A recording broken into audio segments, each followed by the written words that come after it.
Shout out to Astapro for sponsoring this episode and providing us with free samples.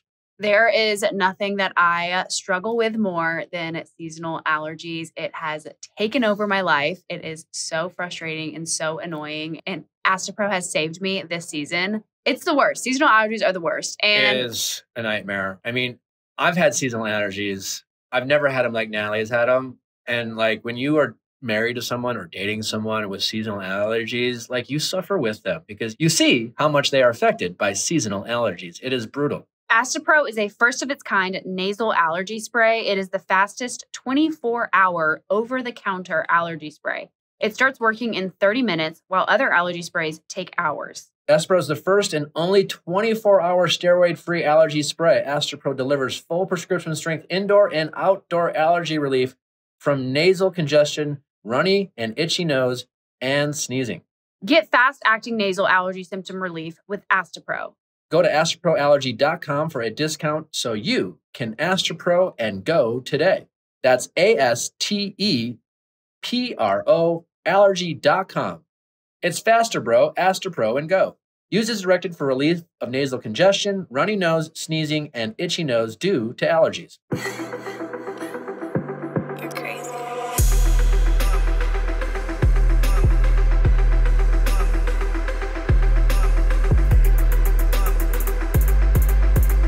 What's going on, everybody? Welcome back to another exciting episode of the Viall Files Honeymoon Edition. This is your host, Nick, joined by my wife, Natalie, on our honeymoon from Puerto Rico. Joined by the household we got in studio, sweet boy Justin, Scooter, Sierra, and from her humble abode and wherever the fuck, Allie, Martin. In her humble abode. Is it humble? Did I say that right? No, abode. It's abode. It's not italic, it's bold. Abode. What is abode? It's a house. What's the It's a house. Yeah. Okay, great. Well, we have an amazing episode for you. Natalie and I are calling in. We are from Puerto Rico. And I forgot my mics, which I'm really annoyed about. But because it's our honeymoon, I just asked for the audience's patience and forgiveness as we still, on our honeymoon, are delivering high quality content. So there is that, but we did forget our mic. So sorry about that. Anyways, what's cracking? What's going on, household? Did you guys see the video of Kyle Richards trapped in her car because of the mouse? No. Can you play it? Yeah. Leia has it, but this was an ongoing conversation from Reality Recap when you guys were talking about New York. Because like I have a hot take where I think that like rats of New York are just treated poorly because us as a society has decided to like see them as a bad thing.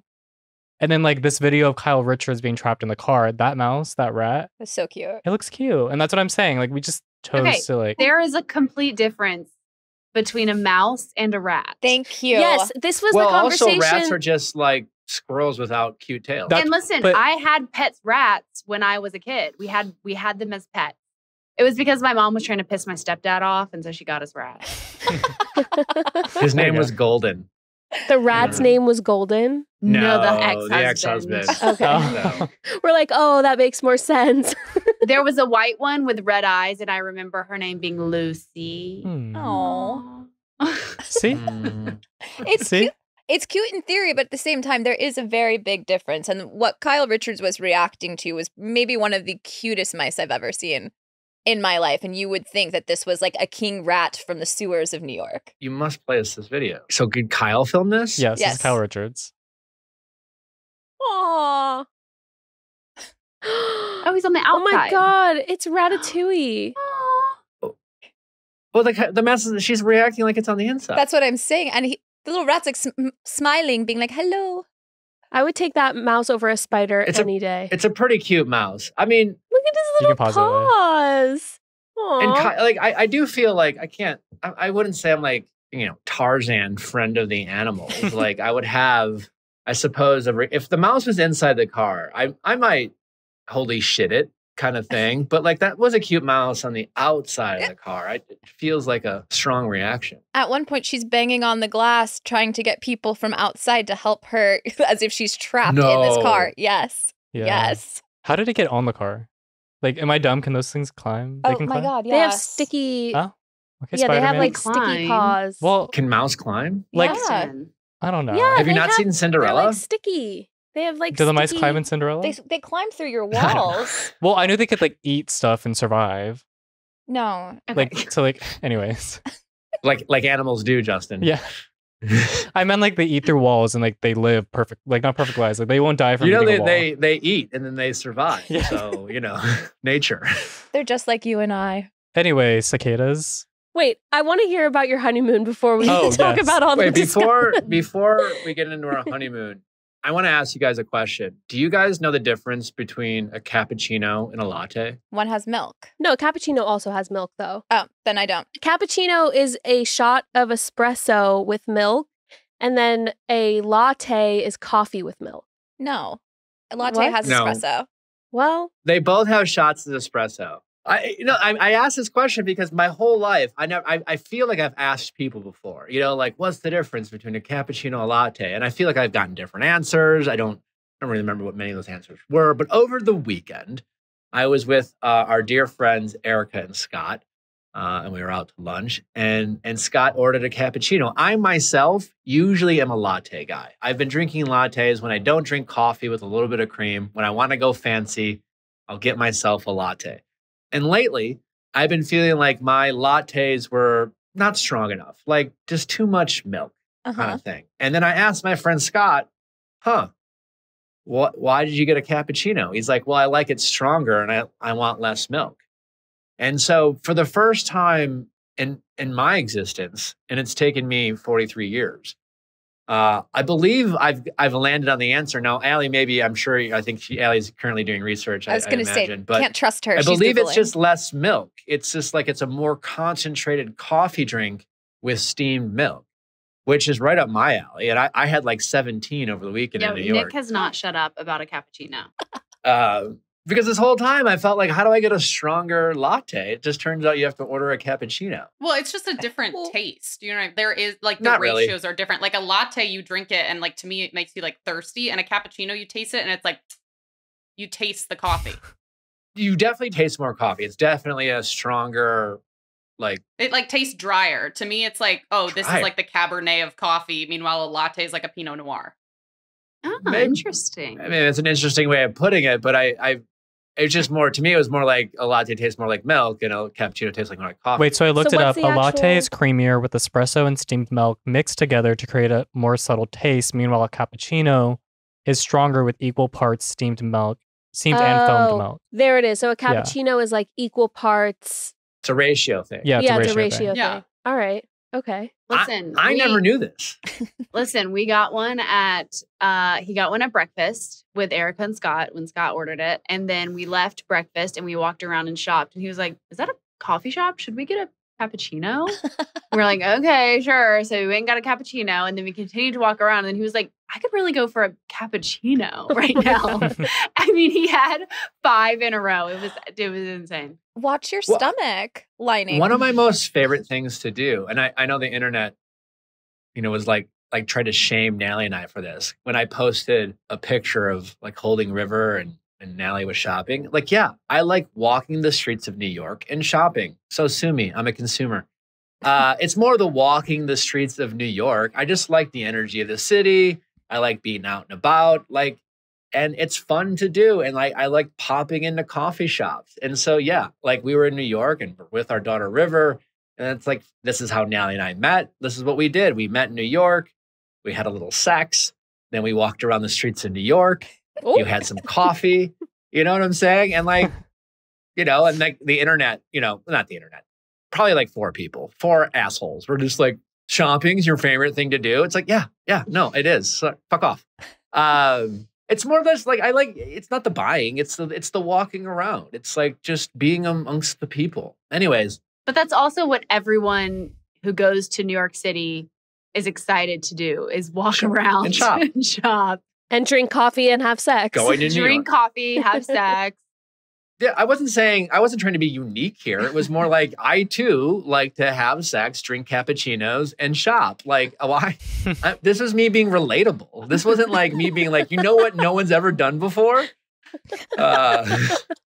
Nick was being an influencer. I was being an influencer. Shopping doesn't always mean buying. It could also Correct. just be like looking around and touching things and like imagining. the David Yurman necklace that I'll never own. I was gonna ask if that imagining it happened. on your neck and not actually putting it Exactly. there. Well, I usually don't pay attention most of the time, especially when I'm walking. And Natalie we would look up and she'd be like, oh, it's David Yurman.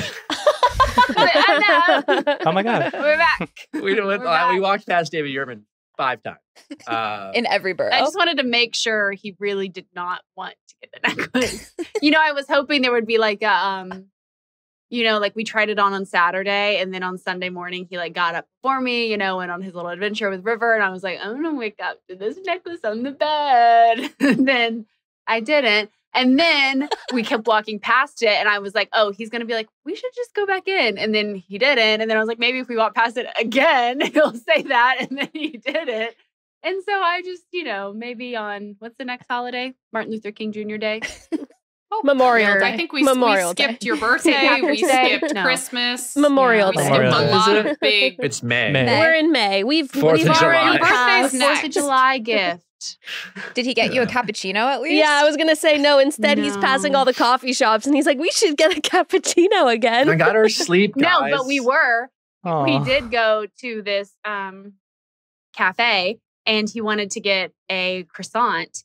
And I was like, I don't know if we can afford it because we had just left the necklace shop, and he told me we couldn't afford the necklace. And so then we went, and he was like, should we get a croissant? And I was like, I don't know. I don't think we can afford it. And then there were 2 in there. One had Nutella and one had just regular chocolate. And Yeah. I was like, what's the price difference? And he was like, and he like went into his computer and was like, 50 cents more for the Nutella. And I was like, no, we'll do the regular. And Nick was like, I really want the Nutella. I splurged. I made him change the order. Have you ever had a Nutella infused croissant? Highly recommend. Highly. It's just a Can't chocolate say I croissant, have. right? I think it's hazelnut. Yeah. yeah. It's hazelnut. Also, I love a good chocolate croissant, but what I love even more than a chocolate croissant is a regular croissant with Nutella. This one skipped the whole like spreading step and just kind of infused it in the Ooh. croissant. It was pretty good. I will say if I gave up cappuccinos and croissants, I might be able to afford the David Yurman necklace. That's Oh. That's true. Yeah. In 3 years, potentially. Yeah, I hate when people say like, well, millennials don't have money because they're spending it on coffee. I'm like, the amount of coffee I would have to buy to like make that make sense. Well, $5 Yeah. every time. If it or makes you more. happy. Well, Nick had 5 cappuccinos in one day, so you do the That's math. true. It depends how much coffee you're having, I guess. Yeah. And because it's less milk, it's like I get to drink many more cappuccinos. So, math. You're Girl getting math. more bang for your buck. Actually, you're getting Girl less dinner. bang for your buck because you're getting less milk. No, but you're getting more espresso. No, Yeah, it's- you're getting more caffeine, less milk. I think you're getting the same Comes amount in of a smaller caffeine. cup. It's just less milk. Okay. I feel like Yeah, we the need to same go back amount to of the drawing caffeine, board. less milk. So You're how's actually getting your less. honeymoon going? Our honeymoon has been great. We got here late last night, super late. And then my mom got here today. So my mom has had River for the afternoon, and we went and laid by the beach and had a lunch and Yeah. talked about River the whole time. The whole time. We have an outdoor shower in our hotel Oh. room behind there That's sexy. Spicy. with a little bit of privacy. We did have sex out. Okay. Oh. Why would you say Wow. that publicly? It's our honeymoon. Can we not be like, we're married, we have a kid, we I mean, have I sex, think internet. people are assuming.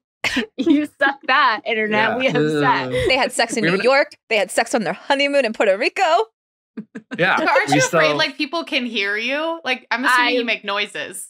Well, I did say to Nick, we must be very, very quiet. 'Cause I said, people do walk around right here. So we whispered dirty talk. It was, Oh. you dirty. Yeah. Yeah. We're not Jackson Brittany. We're just here to let you know. A little shout out to Delta Vacations because they saved the day. They saved the day. We gave them some love the other episode because they were truly great. They were truly phenomenal in our honeymoon from hell. And they reached out to us. They gave us a little something. You know, we still had to bring mom out, but you know, Yeah. Well, so thank you, Delta. But we are here because of Delta. So thank you very much, Delta. Thank you, Delta. Yeah, that is pretty iconic. Yeah. How's the hotel? It's great. Beautiful. Yeah, it's very fancy. Yeah. Honestly, it all worked out. You know, sometimes we definitely, first of all, we'd be with you guys right now. We got the honeymoon we planned on.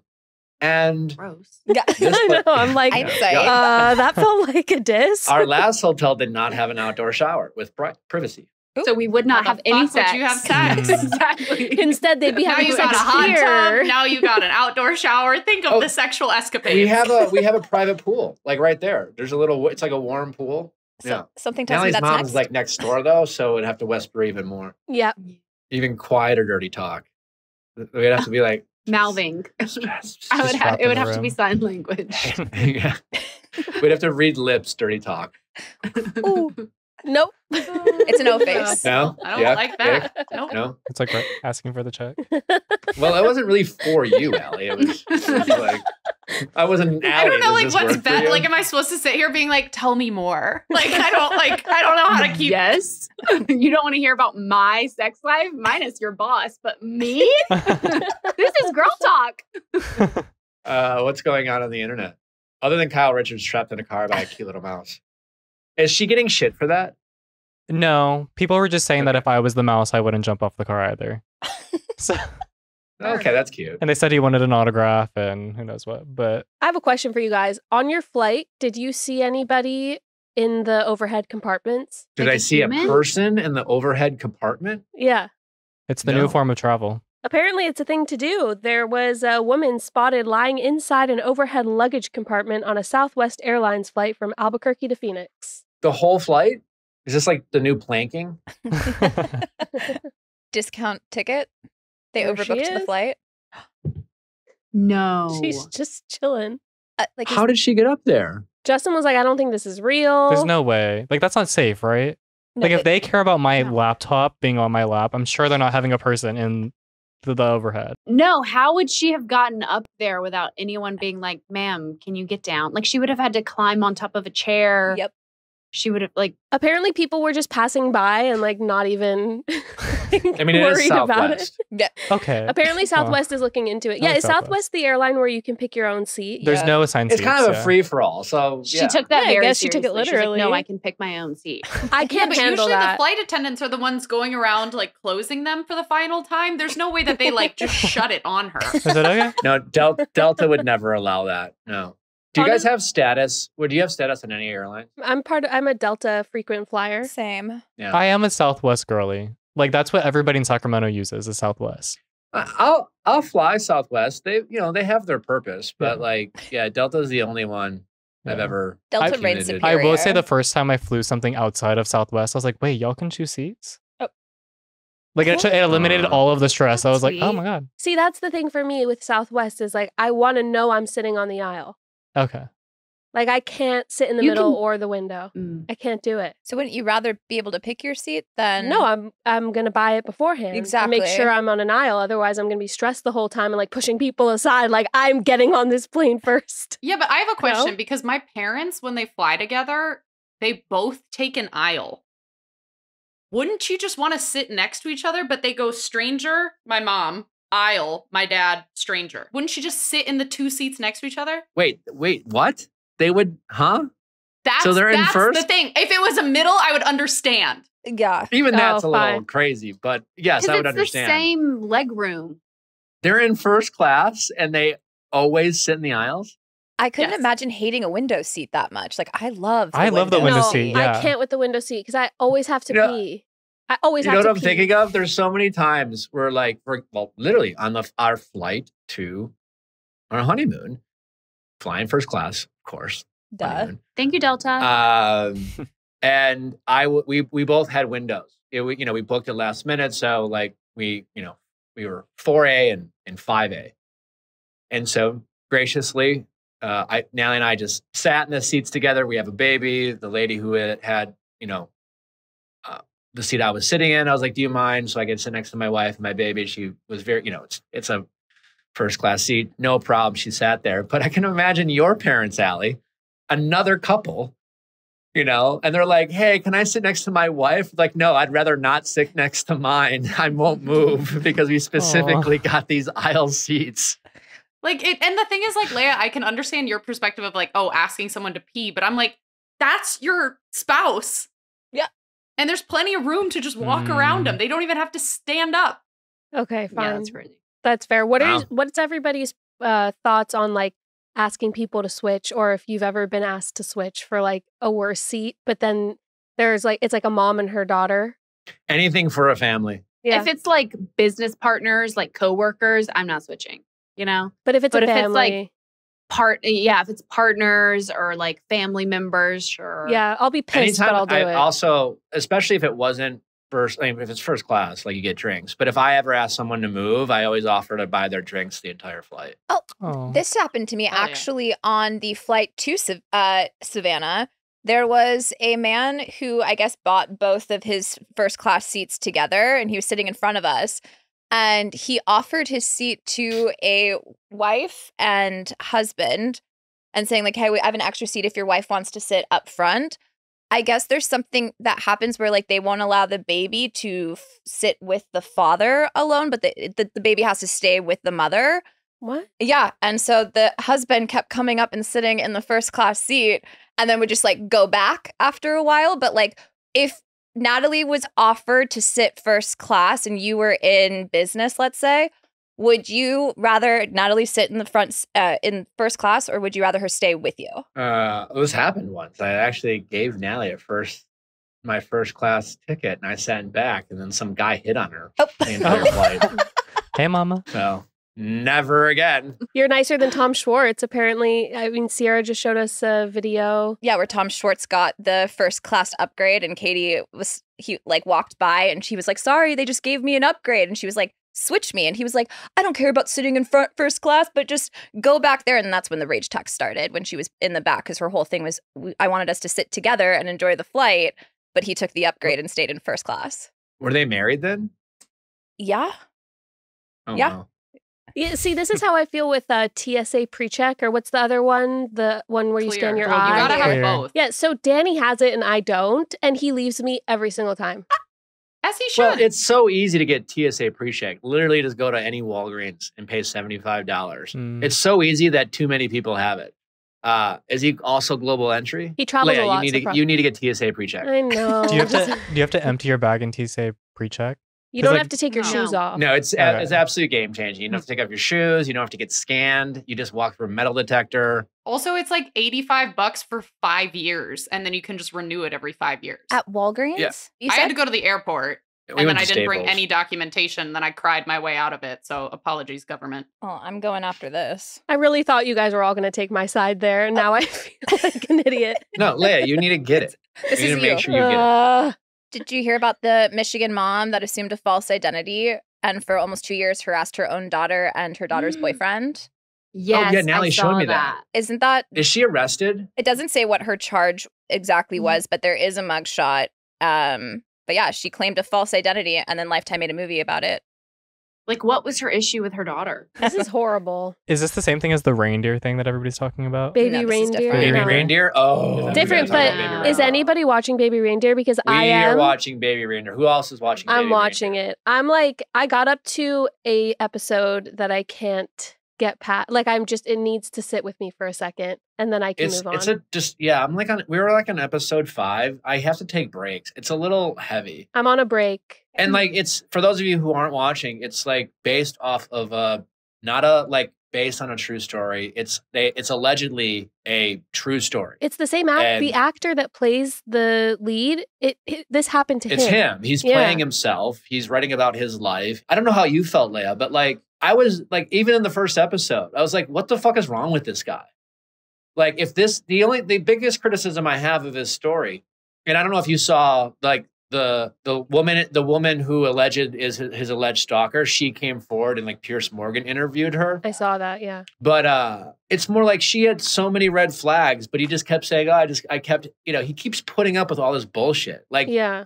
I mean, if this guy's story is true, he is very toxic. He's like he's He problematic. has a lot of, I mean, I don't want to spoil for anybody who hasn't watched, but There's an episode that kind of explains his backstory, and it makes it make more sense. Are you talking about the drug thing and the... Yes.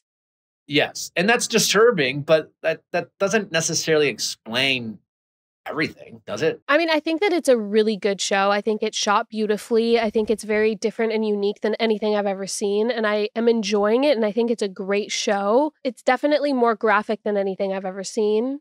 And it's shot in a way that makes me like genuinely feel like I don't know how I feel after I watch it. Yeah, and that's it why makes like you feel uncomfortable. Yeah, sure. that's why I'm like, I'm on a break right now. I will continue, but I'm just sitting in my feelings for a minute. Did you watch the Piers Morgan interview? I saw clips of it, and I saw that this woman who is her name also, like, is it the same name? No, they changed the name. Okay. So this woman, she's saying that some of the texts are different. She said that the curtain line was she's saying that like there's 3 things that are true in this, but like everything else he's just absolutely made up. And as the interview goes on, Piers Morgan is like, you know, is this true? What about this? And she's like, okay, yes, that is true. And like she continues to like reveal that more than 3 things are true. She's like, well, no, I tweeted him 18 times and I only sent him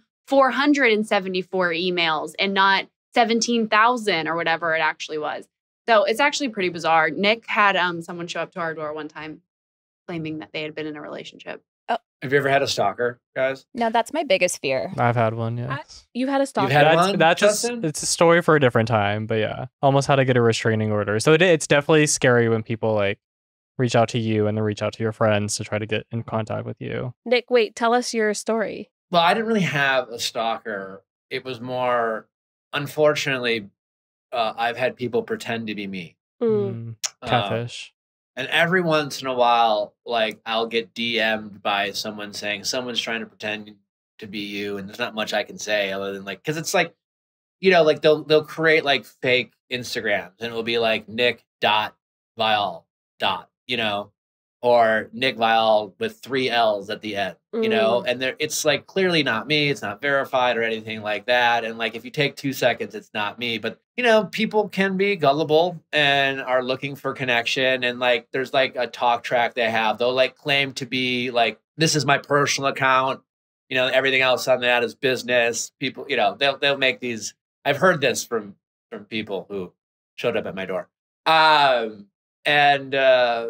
So I've received letters, you know, of people trying like who have like tracked me down, and they're trying to like claim that like, hey, it's like they know it's not me, but they think they've been told they're talking to me, and there's always like this reason why, you know, I've never DM'd them from my actual Instagram, or why they've never seen me in person, or why we haven't met up, and there's always like these elaborate stories.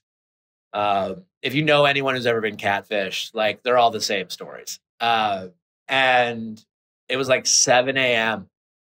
This was a while back. It was like when Jeff was just a pup, and I got a doorbell ring. I was like, oh, Natalie was sleeping, and I opened the door, and like I knew immediately. It's like I knew like there was this, and it was like a very normal looking woman. Probably in her 30s-ish, from Toronto, California. Meanwhile, keep in mind, this is going on when the pandemic's still kind of happening. It's like the tail end. So like she came from Toronto and had like quarantine in her hotel room for a few days, and then showed up at 7 a.m. I'm presuming that she knew that like that would be increases her chance that I would be home. And so she had this like glazed look in her eye, and I kind of closed the door immediately because I was like, what is going on? Because she was like, Nick. Scary. And it was like really freaky. It took me a few seconds to realize that this woman was kind of like, I realized I wasn't in danger, like that she was just kind of distraught, and it was like clearly her like last attempt at, it's like she knew. It's like she was kind of expecting, this was her moment to like prove to either herself that it wasn't really me talking to. And like she didn't want to believe it. And it was pretty fucked up and pretty messed up. You know, she kept saying to me, she's like, I'm not crazy. I'm not crazy. And and at that point, I'm like putting my Ask Nick hat on, and I'm trying to like empathize with her because I really felt bad. And I just said, I assume you're not crazy, but you need to acknowledge what you're doing right now is. And that's like a light bulb seemed to go on. And, because she was like, I've sent money to you. I'm like, again, you didn't send money to me. You have to stop saying me. Because she's like, we've talked for so long. I'm like, we haven't. It's not me who you think you're talking to. It was pretty freaky. But I think she finally realized it wasn't me. But it was a scary situation. So it wasn't really a stalker. It was more of a catfish kind of facing her presumed love interest. But, it's freaky. A woman shows up at your door thinking that she has been talking to you for years, So when she was talking to whoever she was talking to, she's imagining me and imagining my voice. And then, and I assume they shared intimate conversations and it's a really freaky thing to be talking to someone who looks at you like they know you, and you've never seen them before. It was very, very scary. If she is listening to this, I hope you're well. I hope you're well. I hope you're well. It was a long time ago. I didn't feel totally comfortable she was like, telling that story at first. But she was like, your relationship with Natalie is like all for social media. Yeah. Like you told me that it's just for business. It's not real. And then I'm like, I'm literally laying in bed, like watching this conversation on my phone, like through our camera. And then I was like, the fuck? So then I like get out of bed and I was like, excuse me. Like, who? Oh my God. Yeah. Anyways, but like back to the whole baby Rainer, what's so frustrating is like even that wasn't even a real stalker situation. And Justin, I don't know what you experienced, but it sounds like it was a little scary and not something you necessarily love talking about. Even the story I just talked about, like it's been a couple years ago. It's a vulnerable thing, like someone showing up at your door. And here is this like Richard Gadd. Is it Richard Gadd is his name? Like his story about being stalked, he seemed to embrace for so long. It has these weird elements that, and again, I know there's a backstory of why he got all fucked up and all, but it's very frustrating to watch, but it's a very entertaining show, but I don't know.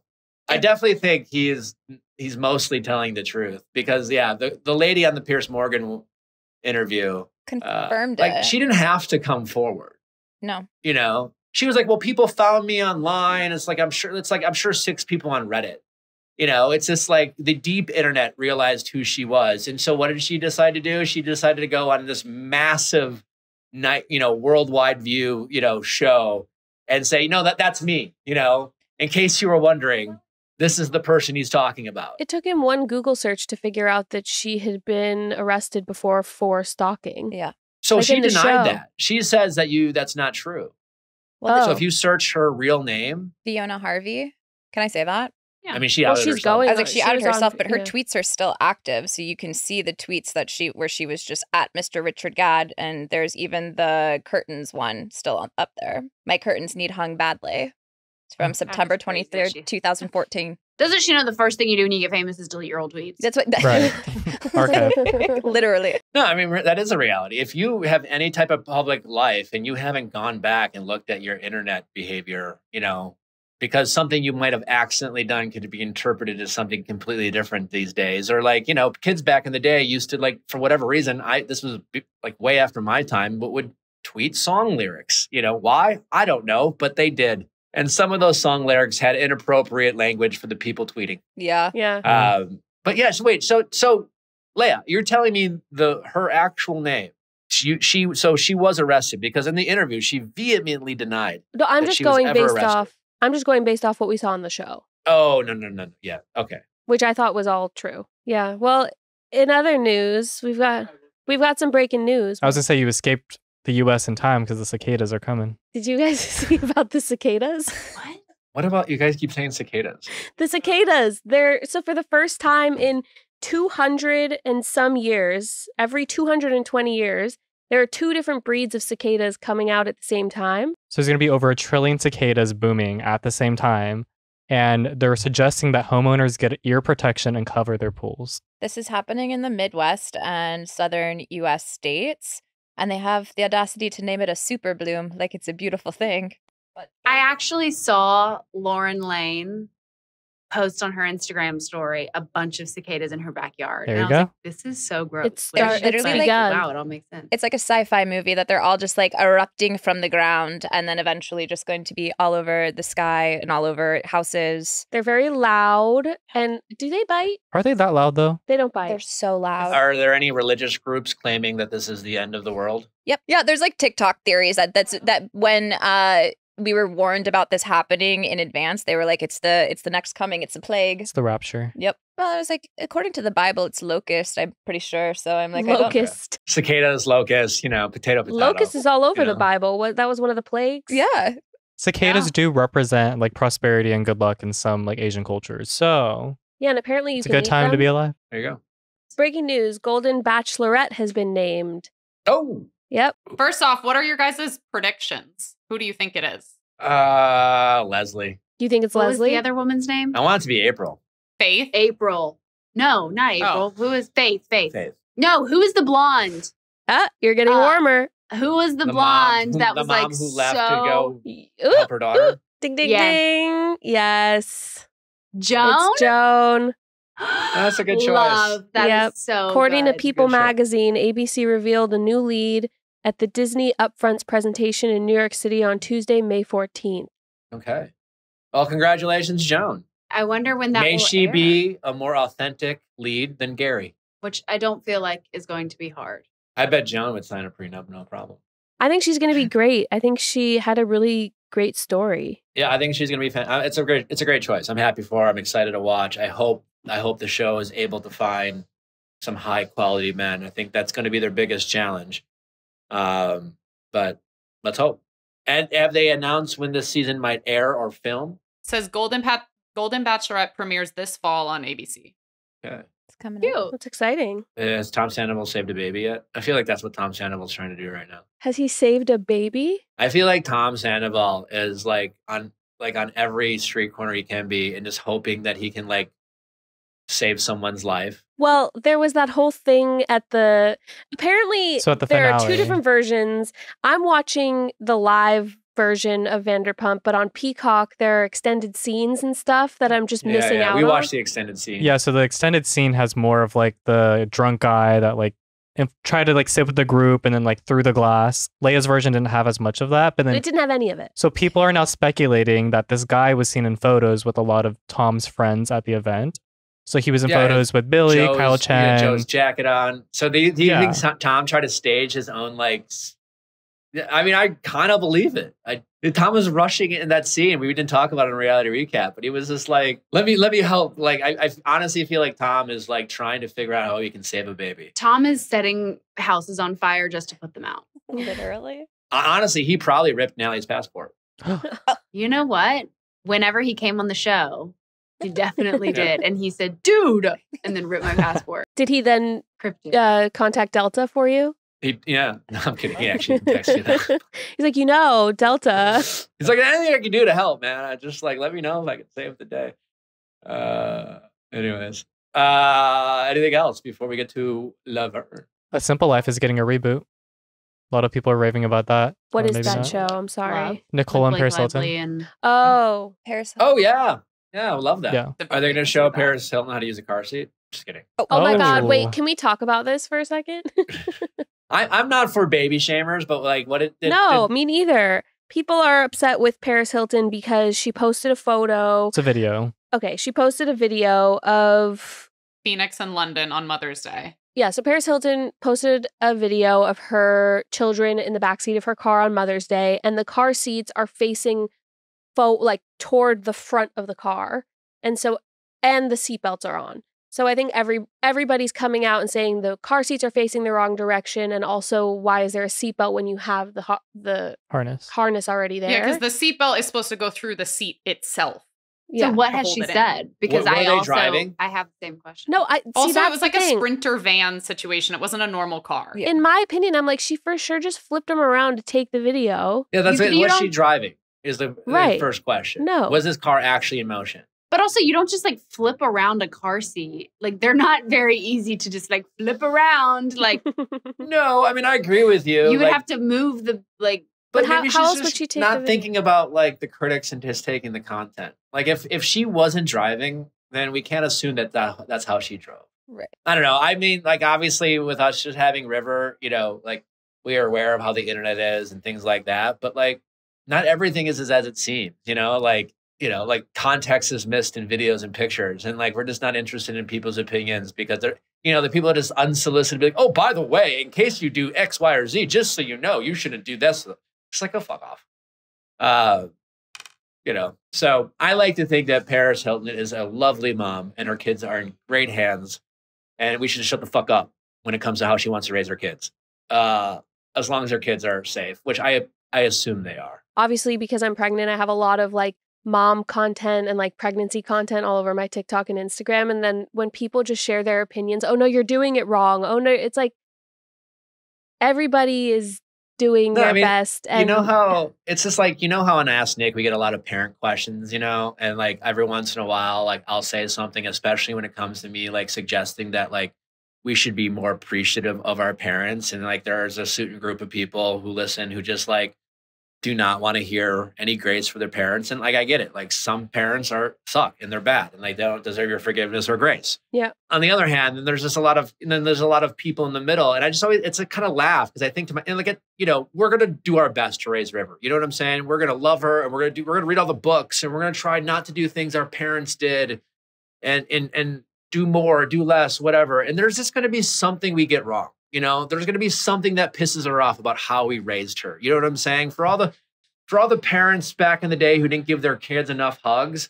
you know, all the millennial parents who are all like in the whole like gentle parenting. And I'm not here to critique that at all. I'm just simply saying that like, how do you know that your kids their kids in the future aren't going to grow up and be like, why didn't you push me more? You know, why didn't you challenge me more? You know, why didn't you do X, Y, or Z? Our kids are always going to have something to complain about. Mm-hmm. You know, it's just like, there's always going to be something. It's like for all the parents now who be like, I'm going to do it better and I'm going to do it right. And I'm sure you will. And I'm sure you'll be great parents. And I'm sure you're going to do your best. But like chances are your kids are going to have something to complain about, you know, which is always kind of my point when I think about like when we were complaining about our parents. Like they probably did their best and they probably were trying to do better than their parents did.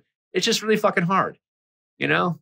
So, all right, I'm done with my my parenting, defending all parents out there. No, we could be the daughter of the Michigan mother who was harassing her own daughter. So yeah, at least we're not bullying our kids online. Yeah, there you go. Yeah, bullying is wrong, especially when it's your child. That's the thesis statement. All right. Well, I think it's time to get to Laverne Cox. I know.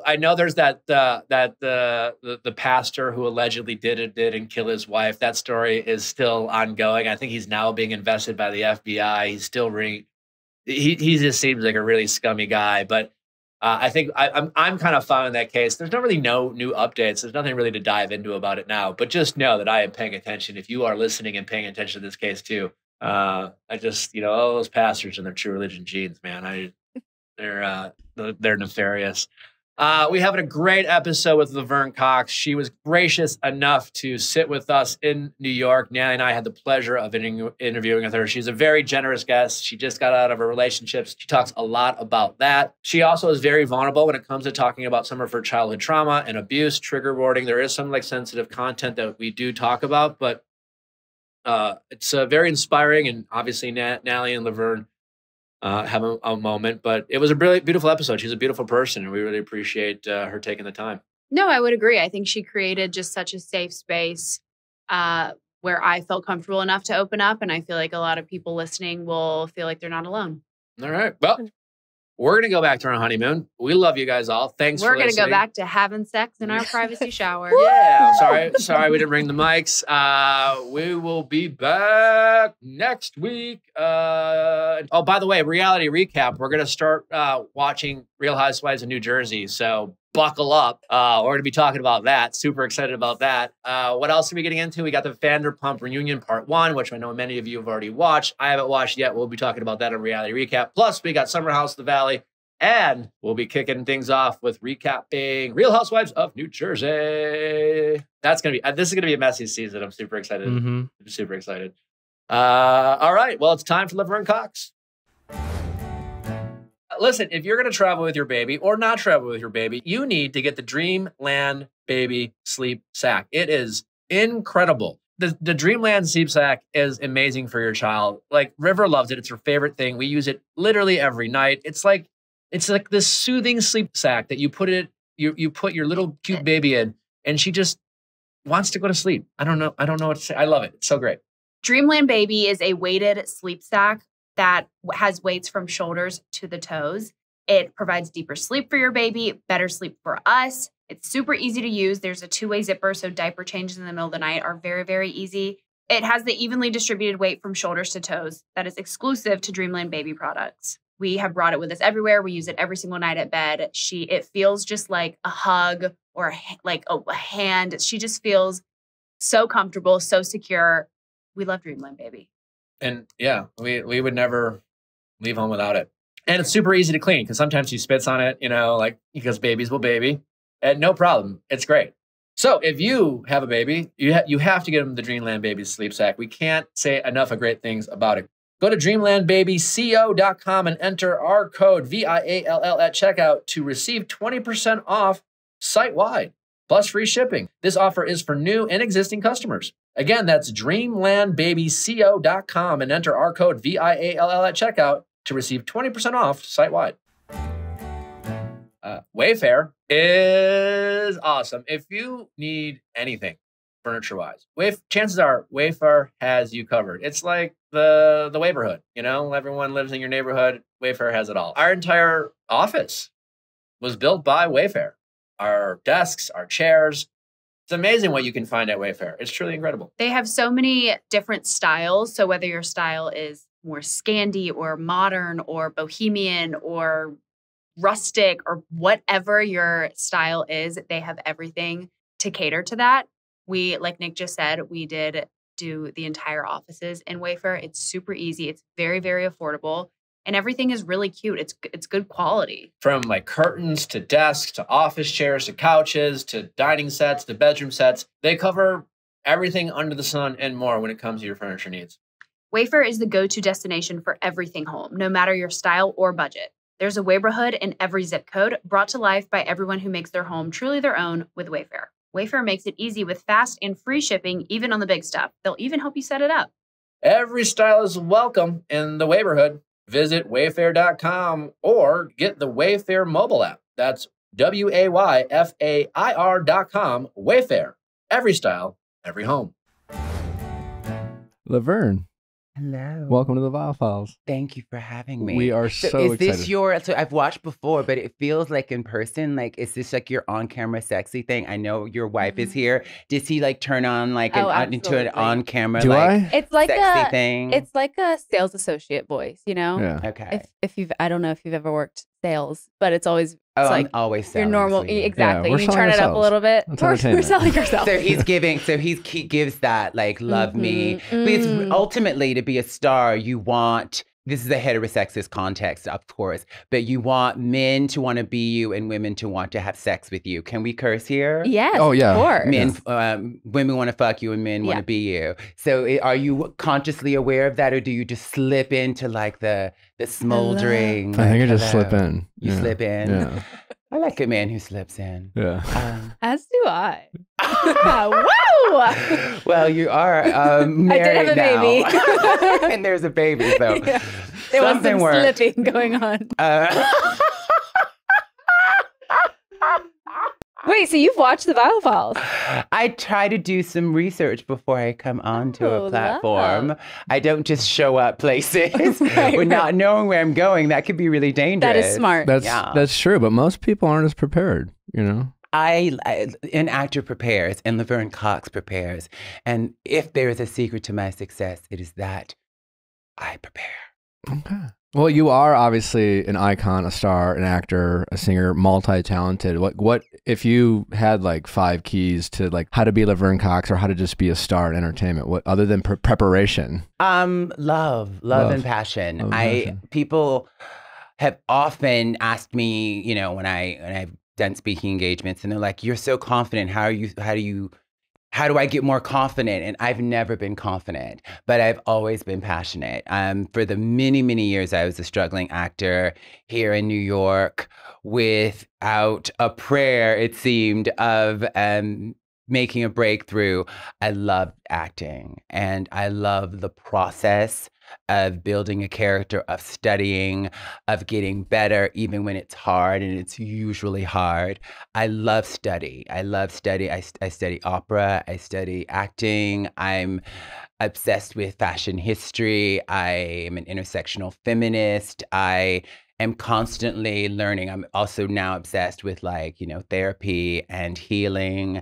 And that's a well that's like endless. So I love learning, and I'm really passionate about more information. And ultimately, it's about love, and it is about authentic power, what Gary Zukav calls authentic power via Oprah. Oprah says via Gary Zukav that authentic power is when our personality, who we are in the world, comes to serve the energy of our soul. And for me, it feels like an alignment with an energy, with a power, with a force that's greater than me. And so there's a service piece, right? So then it's purpose, it's service as well. So there's fun, but then hopefully there's an element of service. And I think the truth is, when the service piece comes in, that's when the universe really starts to conspire, because it's bigger than you. It's never, I think the secret is that it can't be about you. It has to be about being of service and aligning yourself with the energy of the universe, the energy of your soul, and a sense of purpose that is bigger than you. Wow, that's powerful. How have you always been that enlightened or grounded, or when? No. Okay. I know that was probably an obvious answer, I suppose. No. But at what point in your life did you kind of discover this kind of great sense of like what the world is, or this inner peace? Or have you always had some kind of, I know that you start your days writing down 5 things you're grateful for. Just that in itself, I'm curious, what did you wake up and that helps. I mean, so much of it's lately, it's been about the people in my life. Like I literally listed my assistant Debbie, and my manager Paul, and my brother Lamar, and Dee and Deja, who did my hair and makeup today. So it's about the people in my life who love me, support me. I've been so blessed to have friends. It took a while to find those friends, and to have a team, a support team of people who really get me, who love me, who protect me, who care for me. I could cry. I've been very emotional lately about it. I wasn't going to talk about that, but maybe and I'm not going to yet, but maybe I will later. But I've just been really super duper aware of how blessed I am to be surrounded by such care, such love, and such amazing energy. But I also am aware that what you put out is always already coming back to you. So that I have, in part, conspired with the energy that I am putting out into the world to bring really, really beautiful, positive energy to me with the people who I have the pleasure of working with. So I'm a very blessed, intensely grateful woman today. That's incredible. I'm so happy to hear that. I feel the same way, having been recently married to Natalie and having our daughter, and it's just like, I don't know. So how long were you guys dating before you decided to get married? 3 years. 3 years. And were you doing the podcast? Like, how did that, so like dating and doing the podcast together? I started my show like in 2019, and the show has evolved drastically, it kind of, and I was thinking about that recently. It's just like, at first, when I started the show, I was a single guy. So the show's always been this kind of pop culture relationship show, where we kind of use pop culture and the things that are going on in the world as kind of a launching pad for conversations about our own lives. And as a single guy, I was like, I suppose on this journey, having primarily a mostly woman audience. So it was like, here I was, this single guy who was learning through my audience, and I'd have a lot of women guests. And so I was like kind of enlightening myself about, I guess ultimately looking for love, so to speak. And then when Natalie and I dated, it was still, we just dated. How did you meet? Slid into my DMs. Slid into his DMs. I love we met here in New York's our favorite city. I love it. Yeah. I love it. Yeah, none of the right people have slid into my DMs. I'm recently single. God, this is the first time I'm saying that it's in a public forum, and it's really new. It's literally over a month.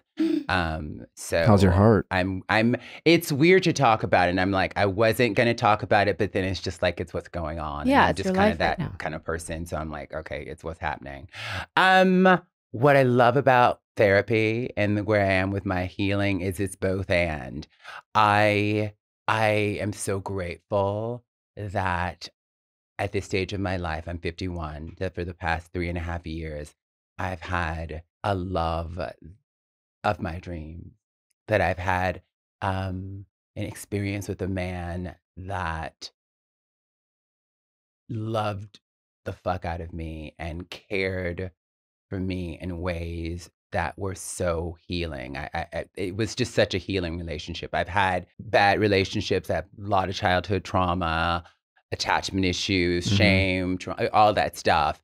And love can heal that. Like, I mean, I've done work on myself too. It's not just about another person, but like there was so much healing that happened. And it was a dream. We had such a good time. Wonderful adventures. We met during the pandemic and it was incredible. It's a shame that it's over. Who knows what the future holds? It's a shame that it's over, but it also is, I'm so grateful too that I love myself more than I love him. Do you feel at peace with it ending? Part of me does. Okay. The part of me that decided I ended it, the part of me that decided that I had boundaries and that I have a set of values that I have to be true to, that I have an inner child that needs to be protected and needs to feel safe at all times. And he's an amazing man, but I have to honor and protect my inner child. I have to set boundaries, and I have to be aligned with my values. And when the alignment feels off, then I have to make an adjustment. Yeah. So, and sometimes and I don't know if we'll ever, get back together or whatever. I do know that it's been the love of my life, the love of my dreams, and it was awesome. And I am also aware that I've never really taken a break from dating men and sex for like more than like a couple months. So in the past like 30 years since I've been like dating, there's always been like, I've either been in a relationship, most of the time I was single, but or there was a roster, right? Like there was a roster. And even when I deleted all when I met, because I thought he would be my forever guy. Like, so all the guys that would be like the guys that would text when I'm single again, like they've all been blocked. So there's like, and I don't really want to, honestly, when it was as good as it was, he was incredibly beautiful. He is incredibly beautiful, hot. The passion and the combination of the sex and love, like when the sex is like really hot and steamy, and then you're madly in love is like incredible. Yeah, period. That's really hard and rare to find. And just the way he looked at me. There's this song from Yentl. I was actually thinking about it. I was journaling yesterday. Song from Yentl. Will someone ever look at me that way? Do you know Yentl? So okay. So Yentl directed and starring Barbra Streisand, like circa 1983-ish, comes out. She plays a Jewish woman who wants to like study to be a rabbi, but they don't allow women to, study. So she pretends to be a man. And then as she's pretending to be a man, studying to be a rabbi, she falls in love with one of her friends and colleagues in the school, played by what's his name? Oh my God, the hot I can't think of his name right now. But anyway, and then he is like fall in love with this girl, but she's in love with him, but he doesn't know that she's really a woman. And so as she's watching him watch this woman, he's like, see the way he looks at her. Will someone ever look at me that way? And I remember connecting deeply to that song when I was a teenager for a lot of reasons. For one, I'm trans and everyone thought I was a boy.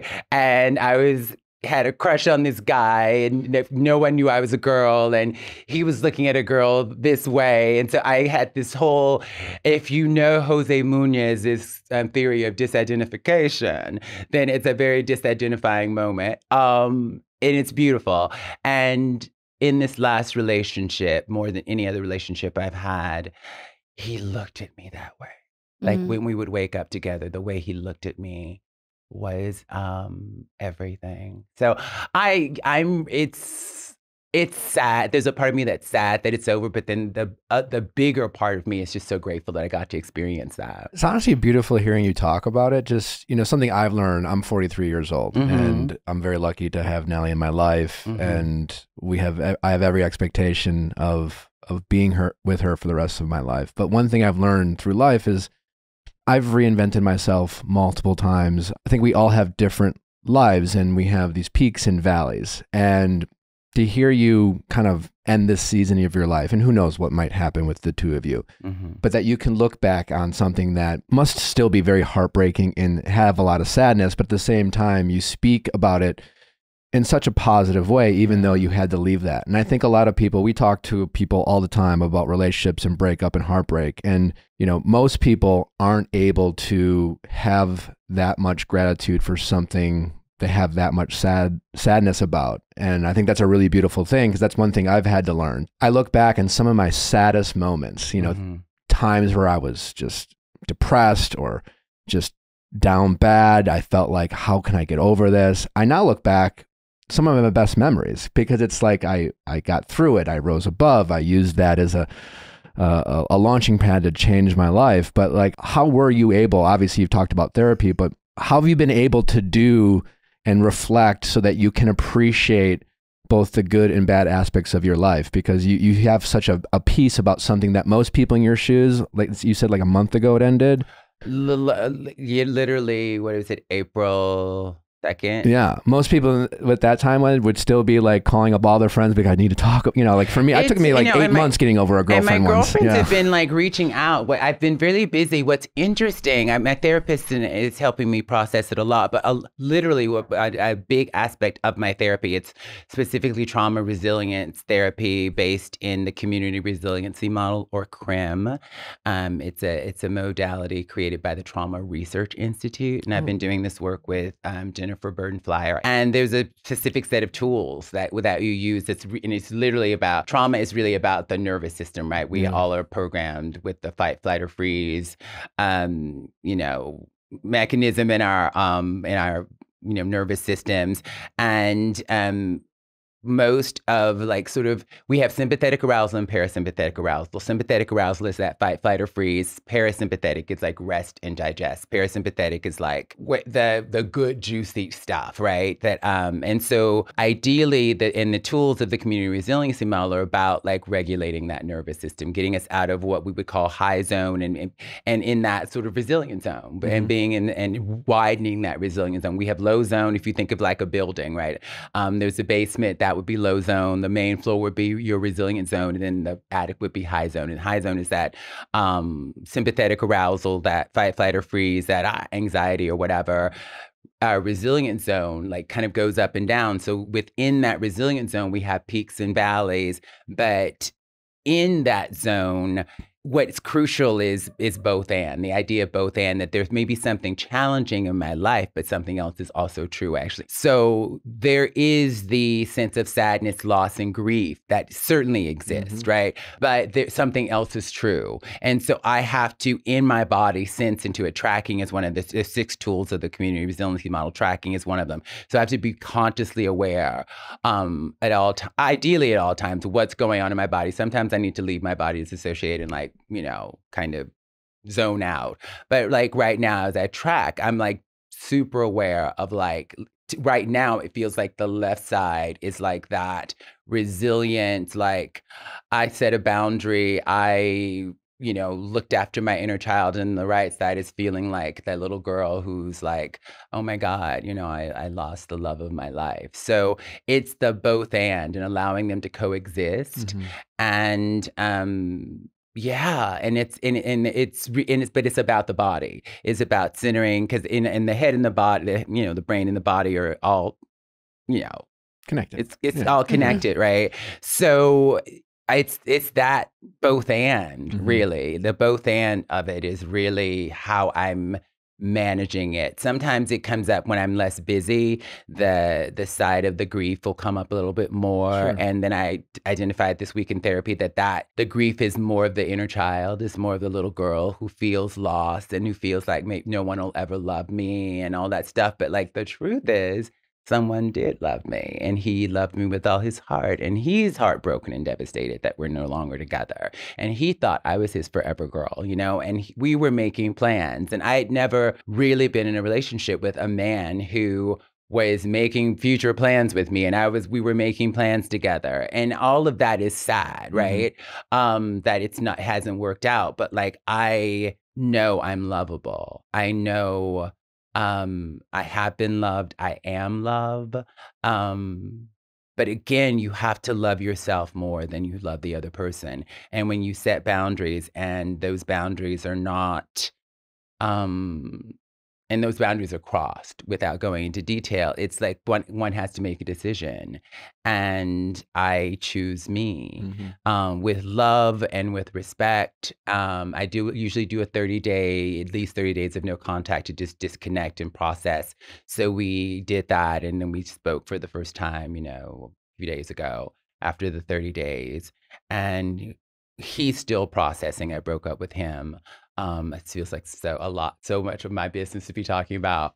I think people really appreciate it. Just breakups are so hard, and the way that you are able to, you know, handle this with such grace is, I think it's really inspiring, because we talk to people every week who struggle with moving on from relationships. I think the big piece for me too, there's just so many different, there's attachment theory, right? When you're thinking about healthy attachment versus anxious or avoidant attachment, but there's also like codependency, and like codependency work, codependent on more, Melanie Beattie, is everything. Language of letting go, also Melanie Beattie, and women who love too much if you have codependency issues. For me, what that work does is teaches you to focus on your 50%, your side of the street, that like I'm responsible again for the energy I bring into the relationship. I can't change someone. I can't caretake for someone. I'm responsible for my 50% of the relationship. And so and that needs to be my focus. I can't change him. I can't make him do something, but I'm responsible for this, right? So that helps too. Yeah. And it really literally a sense of detachment, a healthy detachment. When you are codependent, there is an enmeshment that happens that is unhealthy, that I luckily was able to avoid in this relationship. So the part of me that wants to be codependent, that wants to take care of him because I've broken his heart, that wants to like, there is that part of me, but then again, both ends. What I'm grateful for are a lot of different tools that like, what I'm grateful that at 51 I've learned some stuff, that I actually have a little wisdom. I've done a lot of work to have a bunch of different tools in my toolbox to manage that are based in like trauma resilience, shame resilience, because shame came up during this breakup, codependency work, attachment stuff, self-compassion, and then art and beauty. So there's like all these different things that can like help us. And then even like a political, connecting that to the political as well has been crucial for me, because there were political aspects. I mean, I think like with all the love for him, and I don't ever want to disparage him, but like white straight men, he's a white straight man, are, I don't know how you identify. I know you're married to a woman, but you could be pansexual or bisexual. But like in my experience, most white straight men have not done the work to unlearn patriarchy, to interrogate it, to also do the work to interrogate white supremacy. He's an amazing soul, and he's quite younger than me. He just turned 30. Very emotionally mature in a lot of ways for his age, but then also needs more tools in his toolbox. And politically, I realized that he hasn't done some of the work to interrogate. He just doesn't even think in these terms. And it was, honestly, it was lovely to like, because I think I overthink everything. And so it was really wonderful to just come home and just like have fun and not like have to think about, you know, patriarchy, Everything. and white supremacy, and whatever. But he hasn't done the work to sort of become aware and critically, in the parlance of, you know, feminists, that consciousness raising back in the day, and in second wave feminism, there would be consciousness raising sessions where women would get together and begin to understand how they've been sort of indoctrinated into the patriarchy, so that he hasn't done that consciousness raising work and around not only patriarchy but white supremacy, classism, and then I think too, if you haven't done that work and you live in America, then you probably are no matter what race you are, you're probably harboring some implicit, latent misogyny, some latent white supremacy, transphobia, if you haven't done conscious work to become aware of how you've internalized it and then begin to do the work to unlearn that. I have had to do that work with misogyny, with white supremacy, with transphobia. And as a Black person, I internalized white supremacy and anti-Blackness. As a trans woman, I internalized transphobia and anti-trans ideas and misogyny. So all of those things too are part of, there's a healing component in that. Mm-hmm. Like we, you know, it's political, but it is also about healing, because it's like, how do I free myself? And trauma can be something that, you know, shackles us. Shame can be something that shackles us, and grief. But a lot of my internalized shame was about transphobia, that I internalized transphobia and hated myself because I was trans, and hated myself because I'm Black, and hated myself because I'm from a working class background, and hated myself for any number of because I didn't look the way and like Beyonce, or when I was younger, you know, Vanessa Williams or Naomi Campbell. So there's a lot of different ways that I can hate myself or internalize shame. And these things for me are not just, they're not divorced from a socio-political context. They are informed by fat phobia, by transphobia, by racism and misogyny. And so my experience, so I, you know, another reason I want to take a break is that straight men, and I, you know, maybe there's a queer man in my future, I don't know. It just usually, I'm not often attracted to queer men. There are some bisexual men who are open to dating trans women. Gay men obviously aren't into me. I want to be open, but like, I just need a break from straight men too. There are wonderful straight men out there who've done the work, and they're doing the work. Usually they're scooped up very quickly. I'm just kind of exhausted with straight men right now, and all of the and the uninterrogated misogyny and patriarchy. And when that's with love, and that's not to disparage anyone, he's an amazing human being. He is an amazing human being, but the uninterrogated patriarchy is just like exhausting. Do you think younger you would have been motivated to try to change him? Because Yes.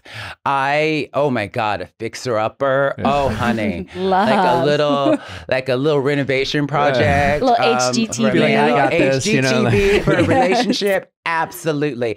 But also I would change myself. Like the younger Laverne was like, I can change him, but the way I would change him is I would be so perfect, so amazing. I'd be so good in bed. I never thought I need to cook, but I'd be so good in bed, and I'd be so amazing and so incredible to him that he would just change and love me and become a new person. Mm-hmm. That doesn't work. You can't change anyone. You can't be so amazing that they're going to turn into new people. And one of the most important things I learned about relationships is that Maya Angelou to Oprah, people show you who they are, and when they do, when they show you, believe them. And then for me, I can't change someone. So once I see who someone is, I have to make a decision. Can I deal with this, or do I need to peace out? And I mean, I think that like working through, there's the thing, because my ex was like, well, things aren't hunky-dory and people have to work through things. And certainly that's the case. But when someone has shown you who they are, and then you've actually given them opportunities to grow and whatever, and they haven't done that, and you've given them quite a bit of time, it's just, you can't change people. I believe people can change, but that change, because I've changed and I've grown, but that has to come from you. One has to change when one is ready and when one is willing, and then and there's tools out there and there's different things and ways to heal, but my therapist says it doesn't have to be an ordeal to heal, but sometimes it is for me, it has been deeply painful to confront the ways in which I have internalized shame about transphobia, for example, just to be a trans person and to internalize that and to make a decision to like accept myself and then to medically transition and to live authentically. It's freedom now, but the decision and the process was deeply painful. It was a relief when it finally happened, though, when I finally, decided to do it. And then the real work started of like dealing with like the childhood trauma and the abuse and the bullying and the violence and just the pain associated with that. And then also letting go that it wasn't my fault. I think like when we're kids, we think, what did I do wrong? And why am I not good enough that I'm, inviting all this violence and stuff. So it's work, and it's not for the faint of heart. I relate so much to this. I myself have been through sexual assault and bullying and all of this childhood trauma. And recently, a year ago, I got into EMDR therapy, and it like absolutely changed my life. My therapist does some EMDR. We've only touched the surface of that. It is magical. Yeah, like a lot of times, what's interesting, from my understanding, is that like there's something.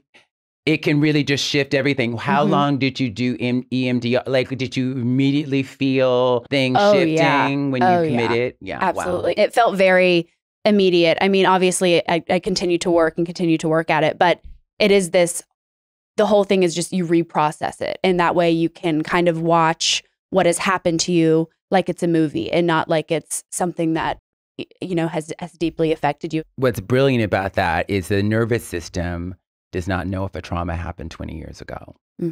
Or 10 years ago. Once triggered, the nervous system experiences it as if it's happening right now. And when we've been traumatized, the timeline can be really askew. So we can, and when it's historical. So it's like if I'm having, this quote unquote hysterical reaction is probably because it's some historical trauma.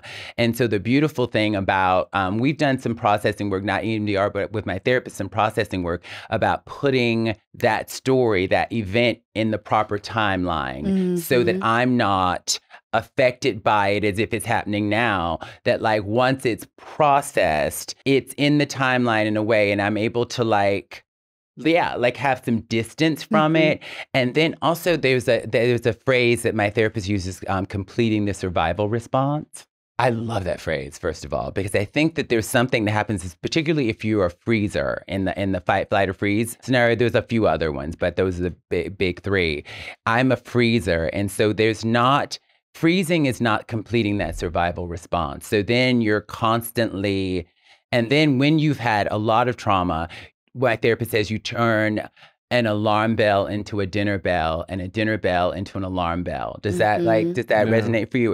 When she said that to me, I was like, bitch, that's why I've been dating unavailable men who are abusive and who are unavailable and mean to me, because I took the alarm bell and turned it into a dinner bell. So like the trauma and the abuse made me think that abuse and trauma was love. Yes, absolutely. So I literally turned the alarm bell into the dinner bell. So the healing process, part of it is understanding the alarm bell as the alarm, as the threat, the real threat, and then the dinner bell being the real dinner bell. And so much of over the years of like, this can only be healed in relationships too.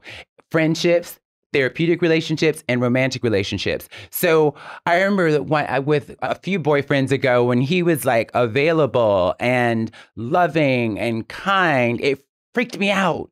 I was like, what the fuck? You should be mean to me. Yeah, exactly. Yeah. And so I had to luckily I had therapy and I had to be like, okay, this is what, and I started dating differently. I started making different choices about who I was dating. And so then the available person who treated me well was in front of me, but my body was unfamiliar. So I had to make a nervous system adjustment to like get used to the treatment that is loving, that is healthy, that is not abusive, that abuse isn't love.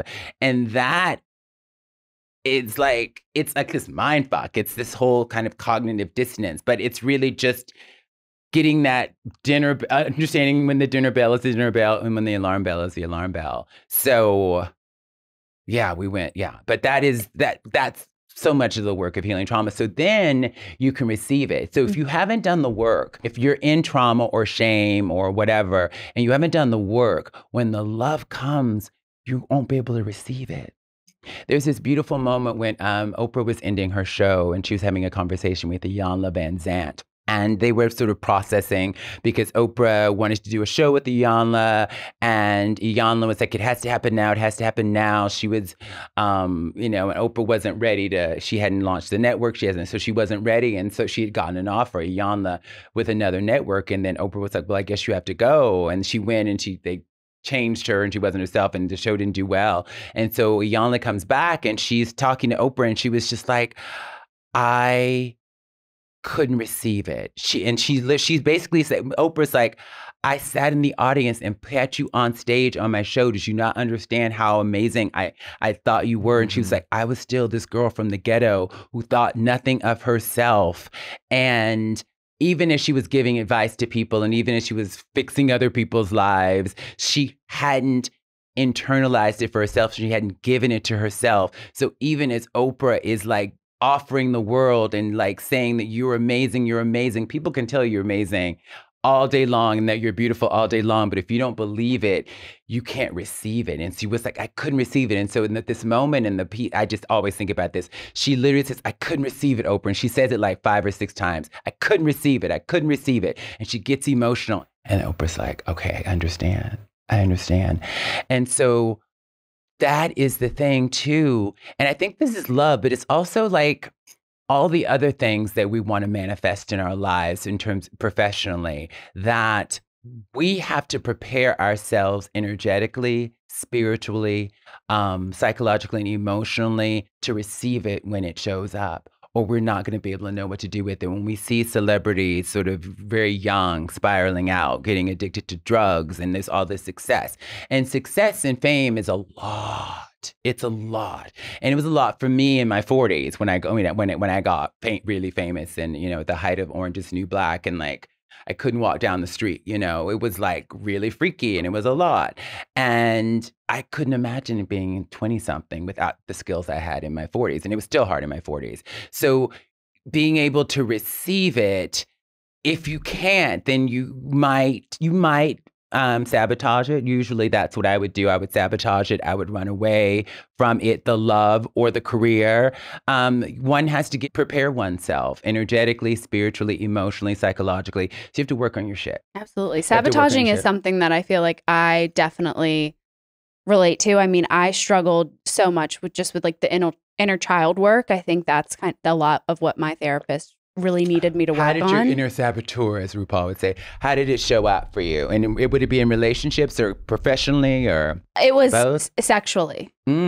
Yeah, I think it was because I was sexually assaulted very young. And then again, that I think it's not unusual actually for someone. Yeah. I don't know how old it was, and this is very sensitive. It feels like trigger warning, but often abuse victims, particularly if they're very young, find themselves being abused again and re-victimized. It's almost like the predators smell it on you. And for me too, as a survivor, that I won't go into details, but as a survivor myself, getting aware of the predatory energy, like really kind of like, there are people with that energy that are there are people who are just straight up predators. And like, that was some of the energy I was attracting to for a very long time. And that's something hard to kind of just like feel like, oh wow, I was attracting like abusive, predatory people and inviting them into like my life and my home, my body. Yeah. That is deep. So sexually for you, the sabotage, like was it EMDR? That was just last year. That seems like, you were in a relationship that presumably healthy, let's hope.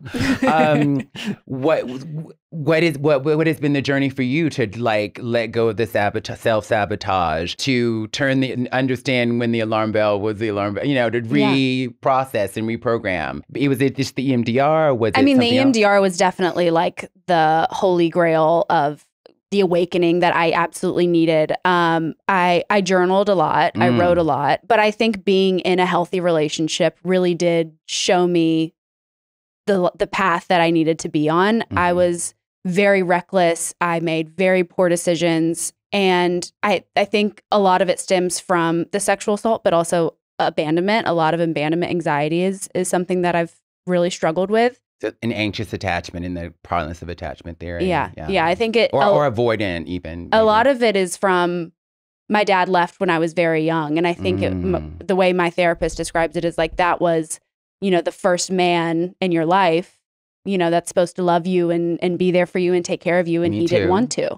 How old were you? 4. Yeah. And then I was 10 when I was sexually assaulted. So it was like this back-to-back things that happened when I was so young and I had no idea how to process it. No, of course not. Absolutely not. And I didn't tell anyone and I lived with it for a really, really long time. I would think that there would be a lot of shame attached to that. Oh, yeah. So was there, the shame work, there's a lot of work I did, but for years I had to just deal with the shame stuff and the layers of the shame. Brene Brown's work, because I attempted some shame work with John Bradshaw's work, but shame is so tricky that it's so contagious that it like kind of can hijack you. But Brene Brown's work has been really pivotal in working through that shame. Have you worked through that shame? I think I credit a lot of it to the therapy. I suppressed all of it. And I kind of lived in this state of like, that didn't happen to me. Yeah. And I would lie to myself and be like, I wasn't sexually assaulted. None of that happened to me. That was someone else. Yep. And then I would get triggered and I would go into this inner child and it would be this like manic, very sad experience that I would go through. And then I would come out of it and it would be like, again, that never happened to me. Thank you for sharing that. That is so, because I did that too. I would have these literally in my 20s. I was like, I would say every now and then I fall apart. Quote to quote Bonnie Tyler, but my fall aparts would be like, girl, like a mess, like a mess. I just remember one time I just like life was hard. I was going through it. And I used to buy gallons of water from the deli. And I was like walking down the street. I lived on 75th Street at the time. And I was like, and I just remember throwing the thing and it like burst on the street. And I would just have these like meltdowns. Yeah. Regularly. And when you don't deal with the stuff that is going on, it will deal with you. Absolutely. It will deal with you. And the denial, but what I've come to understand is what's beautiful about, because when I think about my childhood, it was full disassociation. I was not in my body. I couldn't be in my body. And then all of the defense mechanisms were just piled up. So by the time I was in my 20s and I was in New York, I had this elaborate cover and all of these layers of defense mechanisms. And then it would all like, I would be triggered and it would all like sort of fall apart and I'd have these meltdowns and I would lose it. And it took me a long time to unpack all of that and to actually just start to tell the truth. Like it really starts with telling the truth. This actually happened. First saying that it happened and then getting to it wasn't my fault. Oh, yeah. And that took time. Mm-hmm. That took time. That's the shame. But the journey, my therapist, and I talked to, so I'm sort of envisioned, I think this is what she says, that we go from what's wrong with me to what happened to me to what's right with me. Absolutely. And like, because I was like, what's wrong with me? I'm like, I'm broken. I'm broken. And that's the shame. Shame, Brene Brown defines shame is the intensely painful belief that we are unworthy of connection and belonging. She says that guilt is, I'm sorry, I made a mistake. And shame is, I'm sorry, I am a mistake.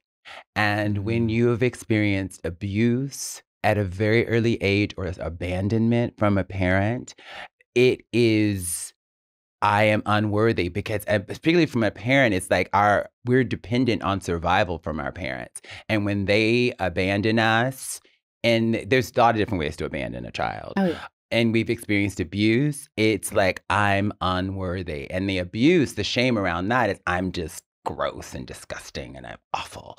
And that feeling, that sensation is deadly. It's deadly. Shame is linked to depression, to suicide, to just a lot of stuff that's really not great. Addiction. And so I was actually watching, Oprah just did a new special on weight and stuff. And what I loved about what I saw of it as a follow-up with Weight Watchers is that she actually finally used the term diet culture, which I had never heard Oprah use. I'm an Oprah stan. But I never seen her, the first special was great, but I didn't see her really taking accountability with her career and her own struggles with weight, how she participated in diet culture and perpetuating fat phobia, a culture of fat phobia and an industry, a billion-dollar industry to keep people thin. And there was the beginnings of her being accountable, and it was so vulnerable. And for her, this is why I love Oprah. It was so vulnerable, and it felt like something she was still processing, that like diet culture felt like it was maybe a new phrase for her even, but she was grappling with that and saying how I participated in that. But the shame around that what we do to fat people and to look a certain way. There's so many different ways, especially for women, that we can internalize shame. I don't look a certain way. I'm fat. I'm ugly. I'm trans. I'm black. So again, these things are not divorced from a socio-political environment, but it's work that we have to do internally. But there's so many levels of awareness. Brene says that ultimately, this is why we call it shame resilience and trauma resilience, because ultimately, like, if we are human, we're going to feel shame. But the work is to build resilience to it, to like, even when the culture is telling you you're not enough, there's the negative comments, and like you look in the mirror or you see a picture and it's a bad angle, all the things that can make us feel shame, or you've done something that you're not proud of, and it's affected someone negatively. How do you have resilience to the shame, to the story? Because it's a story that I am a mistake. How do I build resilience so that I don't go back into those little shame tapes? And guilt, she says, is actually more adaptive. Guilt is like about behavior. It's a focus on behavior, and shame is a focus on self. So that is... that's hard. That's really, really hard work. I feel like I used to always tell myself this happened because of me. And now I'm at a point where I'm like, no, this just happened to me and I survived and I'm okay. And now, like, even the fact that I'm able to sit here and talk about it today, I could have never, ever, ever done this. And so I feel so proud of myself to just be able to be like, yeah, well, that happened to me. And I hate that it did, but like, I'm okay. Yeah. And I think it's children are just so vulnerable. Oh, yeah. Children are so vulnerable. But what is so amazing, a dear, dear friend who I should reach out to. There's a lot of friends I need to reach out to when we get busy. But this dear friend said two things to me when I first started on my, like, one of my healing journeys. They said, you don't realize how amazing you are, and you don't really see yourself. And I'm going to love you until you learn to love yourself. And they did. Yeah, I was a friend. And that was amazing. They also said that it's never too late to have a happy childhood. So that each of us has a child inside of us. The inner child work you alluded to. We all have a child inside of us who needs to play, who needs to, have fun, but also who needs to be protected, who needs to feel safe. I love that you said that. I've never thought about it, and it just came to me right now. It's like my relationship with my father has never been great. And obviously it caused a lot of my abandonment issues. But recently at our wedding, he gave a speech. And Your dad did. Yeah. And I never ever thought this speech would happen. Wow. And he didn't say much, but he was extremely emotional. And I think that cured that part of me that I've always needed, to just like see some sort of care from him, some sort of emotion from him. And I got it. And like that, it gave me that happy Wow. childhood that I feel like I've always looked for. In that moment, it's funny because I've had those moments with my mother, and then I love my mother dearly, but sometimes she's just we have to meet our parents where they are. Yes. And love them for who they are. Yeah. And I do. But my mom and I, I had definitely had moments with her over the years and got there. But then it was also, it's not just about my mother for me. And I never had a relation. I met my father once. I never had a relationship with my father. So it's like the reparenting myself, but then also having a loving relationship where I actually felt safe with a man, like where this last relationship, I never felt this safe with anyone. And that is profoundly healing. And I'm just processing how the levels of healing that happened in that relationship. So like the safety piece, and I say this all the time, and people sort of poo-poo safe spaces and, this, touchy-feely, liberal, woke, safe space thing. But it's actually crucial. Our nervous systems are hardwired to look for a threat. We actually cannot process. We can't grow if we don't feel safe, because we are in that heightened, when we're in that sympathetic arousal, we are in limbic brain. We are like, we're not in our prefrontal cortex. So we can't even fully process stuff because we're like, we have to actually feel safe to learn, to adapt, to heal. And we can give ourselves that safety. And it's incredible if you're lucky enough to have a partner or friend. It doesn't have to be. What is beautiful about my life is that, yes, I'm coming out of this wonderful romantic relationship, which is very, my relationship to my body and sex and men has just really healed. And this last relationship, not to toot my own I horn. got my life, honey. I got my life. Thank you. Thank you. Thank you. What was I saying? Safe space. But yeah, the safe space that but there is something specific, and a certain intimacy with a romantic partner that can be healing, especially if there has been some sexual dysfunction or violation. But it can happen with friends too. It can happen. You can have intimate relationships with friends and with a therapist. It's not always about that romantic partner. And I think that people need to understand that. And I think too, friendship, therapy are ways to practice intimacy. I think that also another part of, I literally went to this thing on intimacy workshop, which was like a group therapy thing for many, many years, where we practice intimacy. Because again, if you grew up in a dysfunctional home with, parents who didn't, did the best they could, but didn't know how to really be intimate, didn't know how to really, do a lot of the things that we need in terms of care, we have to practice intimacy. And it feels really weird and awkward and icky if we're not used to it, and then we want to run away. And so just getting to practice that and again readjust our nervous systems, it's really crucial so that when it does present itself in a romantic relationship, we can kind of maybe sort of handle it. It's even with all the work I did, and when I was falling in love with my ex, I was still like, whoa, but what was different is I knew he was falling with me.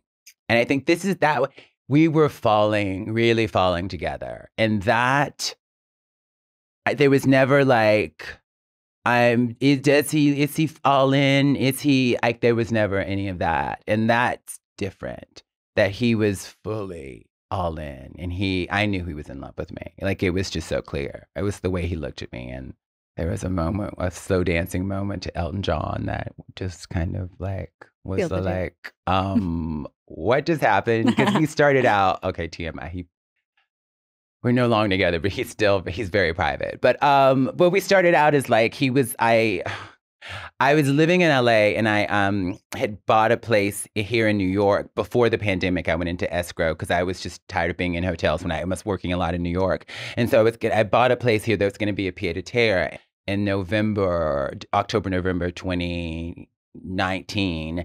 But just when I was here in town, we didn't get to meet. The pandemic happened, and we were just started texting more. And so when I came to New York to close on my apartment, we met. And and at the time, but do I want to, let's be real. Let's keep it real. At the time, I was like, not really looking for a relationship. I was like, it would be great to have a consistent, hot fuck buddy in LA and have a consistent hot one in New York. Yeah. Bi-coastal. Like bi-coastal. Yeah. Like bi-coastal honeys. And I had recently auditioned one in LA and auditioned one. And he was so hot. He Is was he in a so callback? hot. What? Is he getting a callback? No, oh girl, no. No. He was beautiful. Like physically, he was beautiful. He was artistic. But then I realized, oh, this is the wonderful thing about getting older and like having dated a lot. I realized on the first date he was so doting and pulling the chair out and just so. But he was really intense and complimentary. But it was like that. It was too much, too fast, too soon. He was like too into me too quickly. But I was like, this is cute, but this is probably a month. This is probably about a month of me being able to do this. One of the things I've learned too is when things move quickly, they end quickly. Like when people like jump in and it's like passion, hot passion right away. It fizzles just as quickly, usually, in my experience. And it was a little under a month, actually, when he just showed his ass and he got kind of tipsy one night, and I was like, oh my God, this dude is crazy. And I had to block him. Never be afraid to block. It's interesting how you mentioned intensity. Like, I think a lot of people will want to like the chivalry that he showed on his first date, you know, it's like, oh, it's so exciting. It was lovely. No, it was lovely. But it's essentially how intensity can present itself in a way that at first seems, you know, okay and almost attractive and lovely, and then as you got to know him, a younger me would have not understood. This is the great thing about getting older. A younger me wouldn't have understood that this guy had a lot going on, and that this was not sustainable. Like the younger me would have just like been like, oh my God, I met this great guy and he's just so chivalrous and he's hot and he has a big personality and and all the things, you know, right? A younger me wouldn't have been able to like be like, okay. That's where that fix would have come in. You would have saw all the charming things, and then when he got crazy, you would have probably been like, well, you probably would have made an excuse for the crazy. Made an excuse for the crazy. Maybe said, what did I do? Yeah. Can I do something? Sure. Yeah. How do I shapeshift? I was a shapeshifter. It's like this is why I think I love Mystique from the X-Men, because for years I was a shapeshifter. For years I was like, who do you want me to be? Who do you need me to be? Chameleon. And I would become that. And authenticity is about showing up and allowing yourself to be seen, and true belonging is when you do that, show up and allow yourself to be seen, and like take it or leave it. But fitting in, Brene Brown, this is some Brene Brown work, but fitting in is actually the opposite of true belonging, because fitting in is that shape-shifting, is like figuring out what and who you need me to be and becoming that.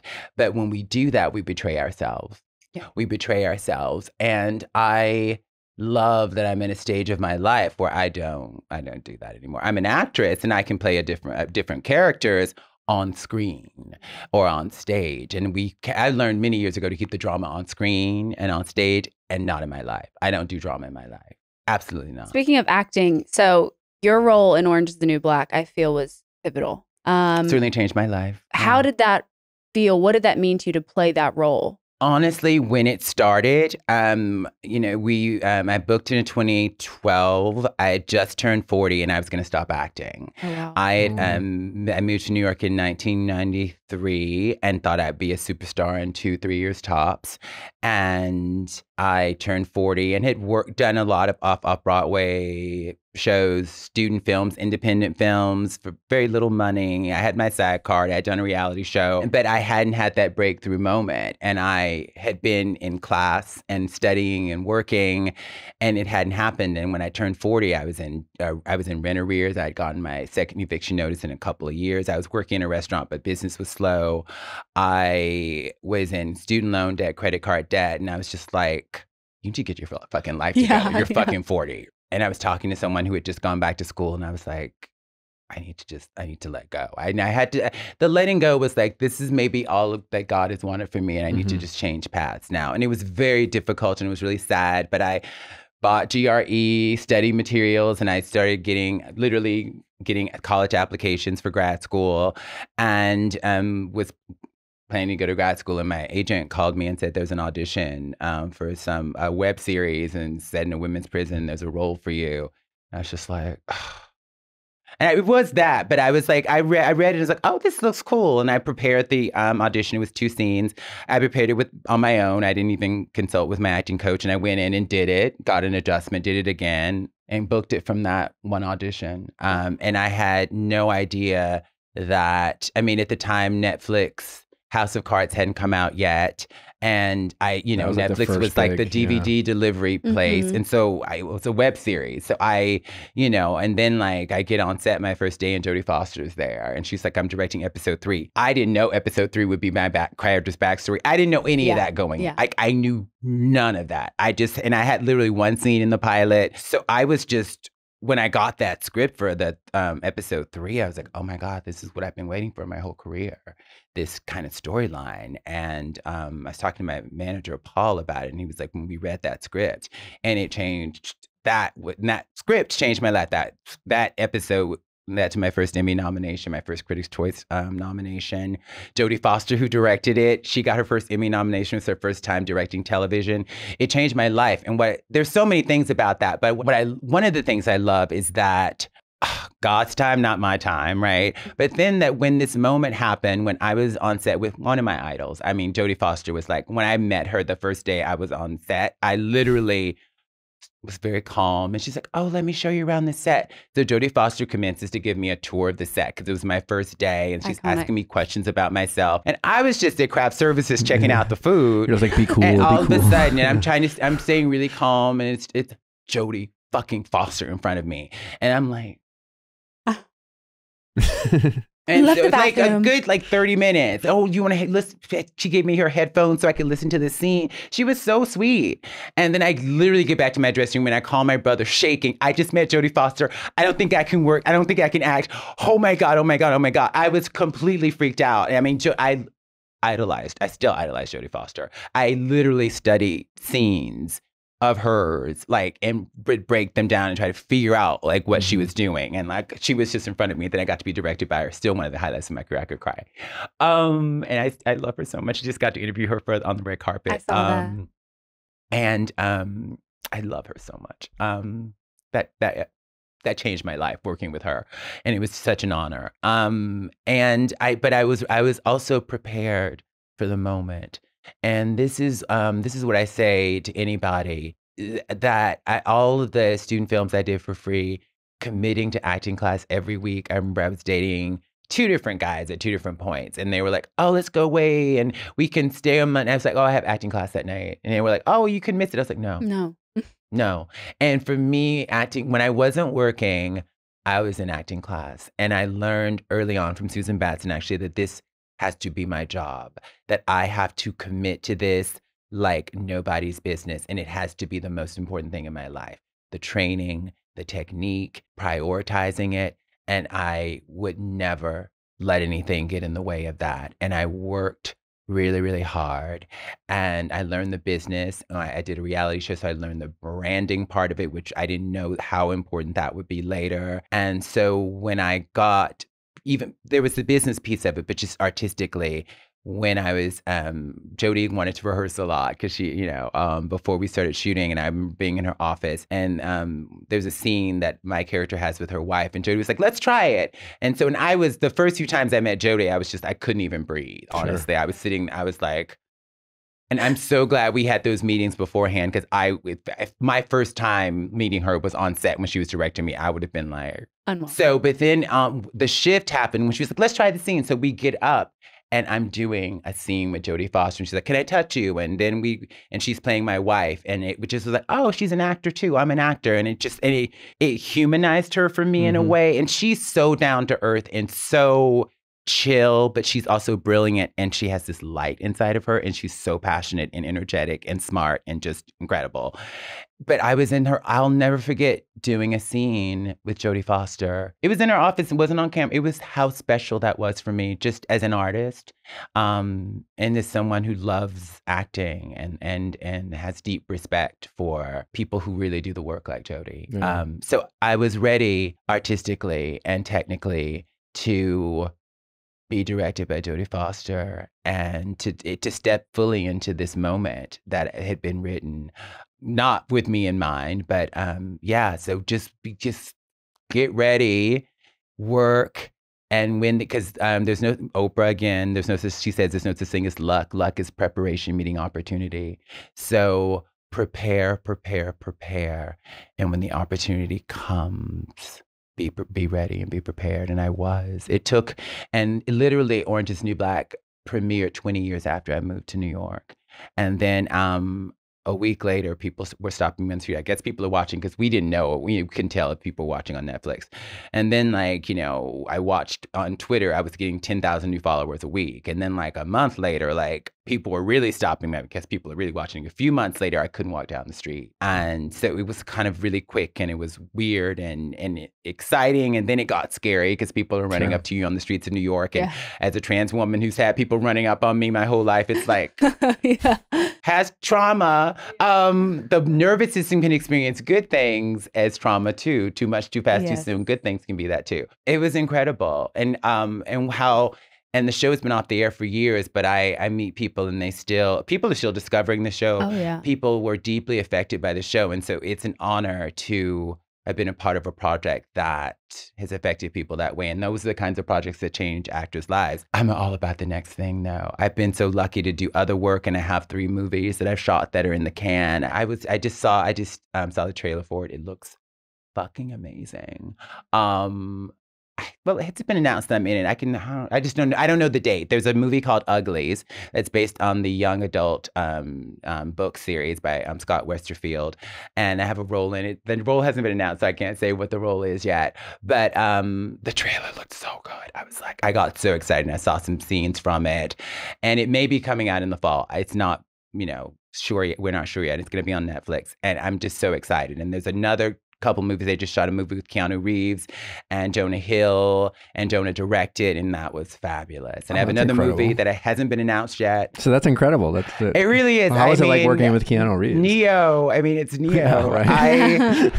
I'm a huge fan, and I was just really, and I'm a huge fan of Jonah's as well. And so I was just like, oh my God. And it was an offer. I didn't have to audition, which was great. And it was wonderful too that the role was something, I've never really done anything like it before. And I love that Jonah saw from the work he had seen of mine and my reel, I understand that even though I had a lot of wonderful moments on Orange is the New Black, I know that the public doesn't know the depth of my range as an actor. And I don't say that arrogantly. I say it as just like what I know I've already done and can do. And so I'm just really excited for the public to see and understand the range of what I can do as an artist. And I shot it. Keanu was amazing. He's very focused. He's he's still very sexy at, I think he's 59. I used to have a crush on him, probably half the world. But I was professional, and I was able to see his humanity and not project, Neo, or I keep thinking of Neo, but he's done so many amazing roles over the years. But the first Matrix movie is kind of my life. It was incredible, and Jonah was incredible, and the role was really amazing. And the character and the preparation had to be so different because she's so much of my preparation work with my acting coach is about opening up the emotional instrument and feeling, and this character is completely detached from her feelings. And so figuring out as a very sensitive, very emotional actor and highly sensitive person, what causes someone to just shut off all of that for the job that they're doing, and just to kind of be unemotional. still human, you know? It was tricky, but it was fun. It was really tricky though. It's really tricky. And it's interesting because, you know, there was a moment on set. I mean, there was it was a scene where I have like a 2-page monologue basically. And I hadn't worked in like a year, and it's memorizing dialogue is a skill, and it's the more you do it, the better you are at it. And it was just like I knew it, but it just wasn't coming out. And we were about to film my coverage, and I had a full nervous breakdown, and fucking got myself together and went in and fucking nailed it. And it felt like this wonderful triumph. But like usually in my prep, for every character, with either a character private moment, it's usually a character private moment. I'm getting real actory. Usually there is some kind of breakdown where when you want to find the character private moment is usually about finding the character's intimacy, the bottom of the character, like what is that unfulfilled need? Who is she at her most defeated, at her most broken? You want to understand that and know that and build from there. And with this character, Kimberly was like, I don't know if that's necessary, and you're so open and sensitive already. But that moment before I had to shoot my coverage was that moment. So I realized we always need to have that moment. And if I don't have it with my acting coach in preparation, I might have it in my trailer on set. Yeah. The breakdown before the breakthrough. Yes. So I love acting. It's so hard though. It's like kind of, there's something kind of insane about it because it's like really difficult work. And I want to be challenged, and this was very challenging. So it's crazy, but I still love it, and it's a wonderful triumph, and I love actors too. I love watching great actors work. So I had so much fun watching these brilliant comedic actors just improvise and it was so much fun. So and I have a show called Clean Slate that I star and executive produced, co-created, that's slightly autobiographical, that we did for Amazon Freebie. Have no idea when that's coming out. So be on the lookout. I'm excited about the world if people watch, because you never know if people are going to watch. But if they do, I just want people to see. I remember when Orange came out, I just remember wanting, like, my hope was that casting directors would see the work and understand that I can actually really act and I'm talented and I would get more work from it. That was my hope, because it was a show about a women's prison with these women of different sizes and shapes and ages. And I thought it was beautiful and brilliant and funny and emotional, but I was like, I don't think anybody's going to go for this. That's really how I felt about it. And how wrong was I? Very wrong. I was very wrong. And I'm very happy about that. Yeah. But you just can't have expectations in show business. You just have to keep working. But you always, at every stage, you have to prove yourself. You have to prove yourself, and you have to show people the range, because people don't know, or they forget, and you always have to show them. I could go on about this. I could go on forever. But I'm sure we're running out of time. This has been such a great conversation with you. We do have our caller who is hoping to get advice from us. Please, so caller. Should we bring him up? I'm so long-winded. Caller. No. Is it a video call or audio? Yeah, they'll come up right here. Oh, neato. Okay. Helix, it's the best frickin' mattress ever made, ever. It's the most incredible mattress. I don't know why you'd be sleeping on anything else. I will never sleep on anything else.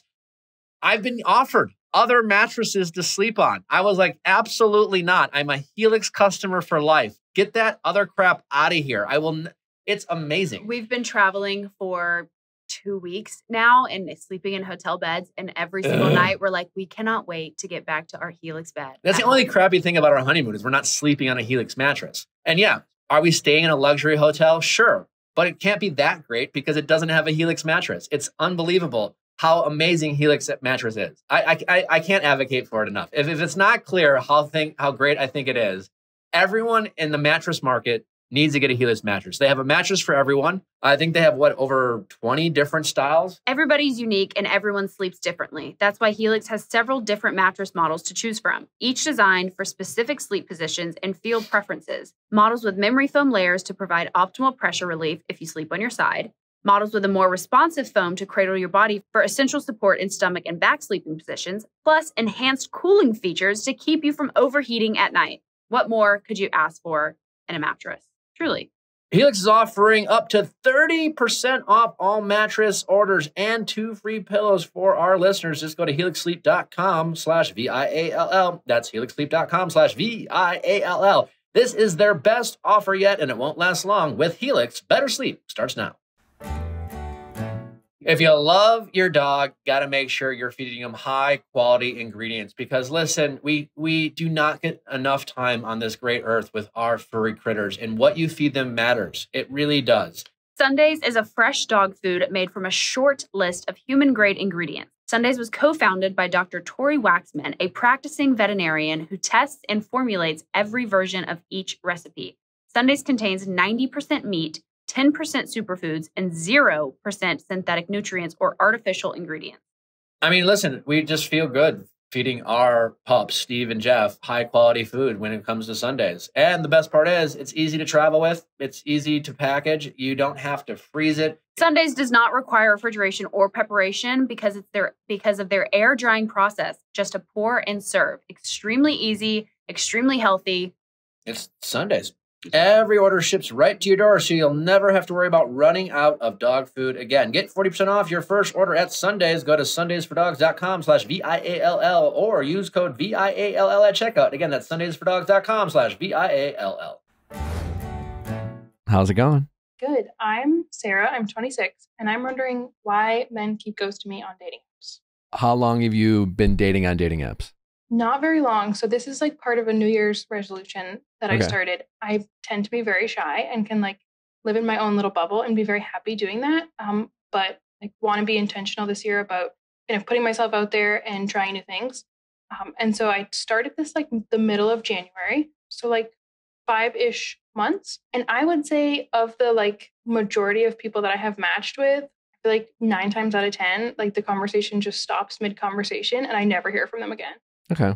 Well, the good news is for you, you're not alone, I would imagine. And dating apps can be a great way of meeting people, but every time you swipe right and you don't get a match, it's also like, oh, you immediately feel like that person doesn't like you. And I always remind people who are on dating apps, it's like, we always have to forget, like, we always have to remind ourselves, like, we just don't know what everyone's going through, or did they first get on a dating app? Did they get on a dating app because they just got out of a relationship? Are they taking breaks? And so within all the men that you're matching with, some might just be flaky fuckboys or whatever. And then you might have a handful of other guys who are like, I don't know about this dating app thing. And then they bounce off and they bounce on and things like that. So it's very easy to let dating apps discourage you. And you just have to try to like set your own boundaries and self-police and things like that. I don't know if Laverne, if you have any questions. It's so interesting to hear from a married man his perspective on dating apps.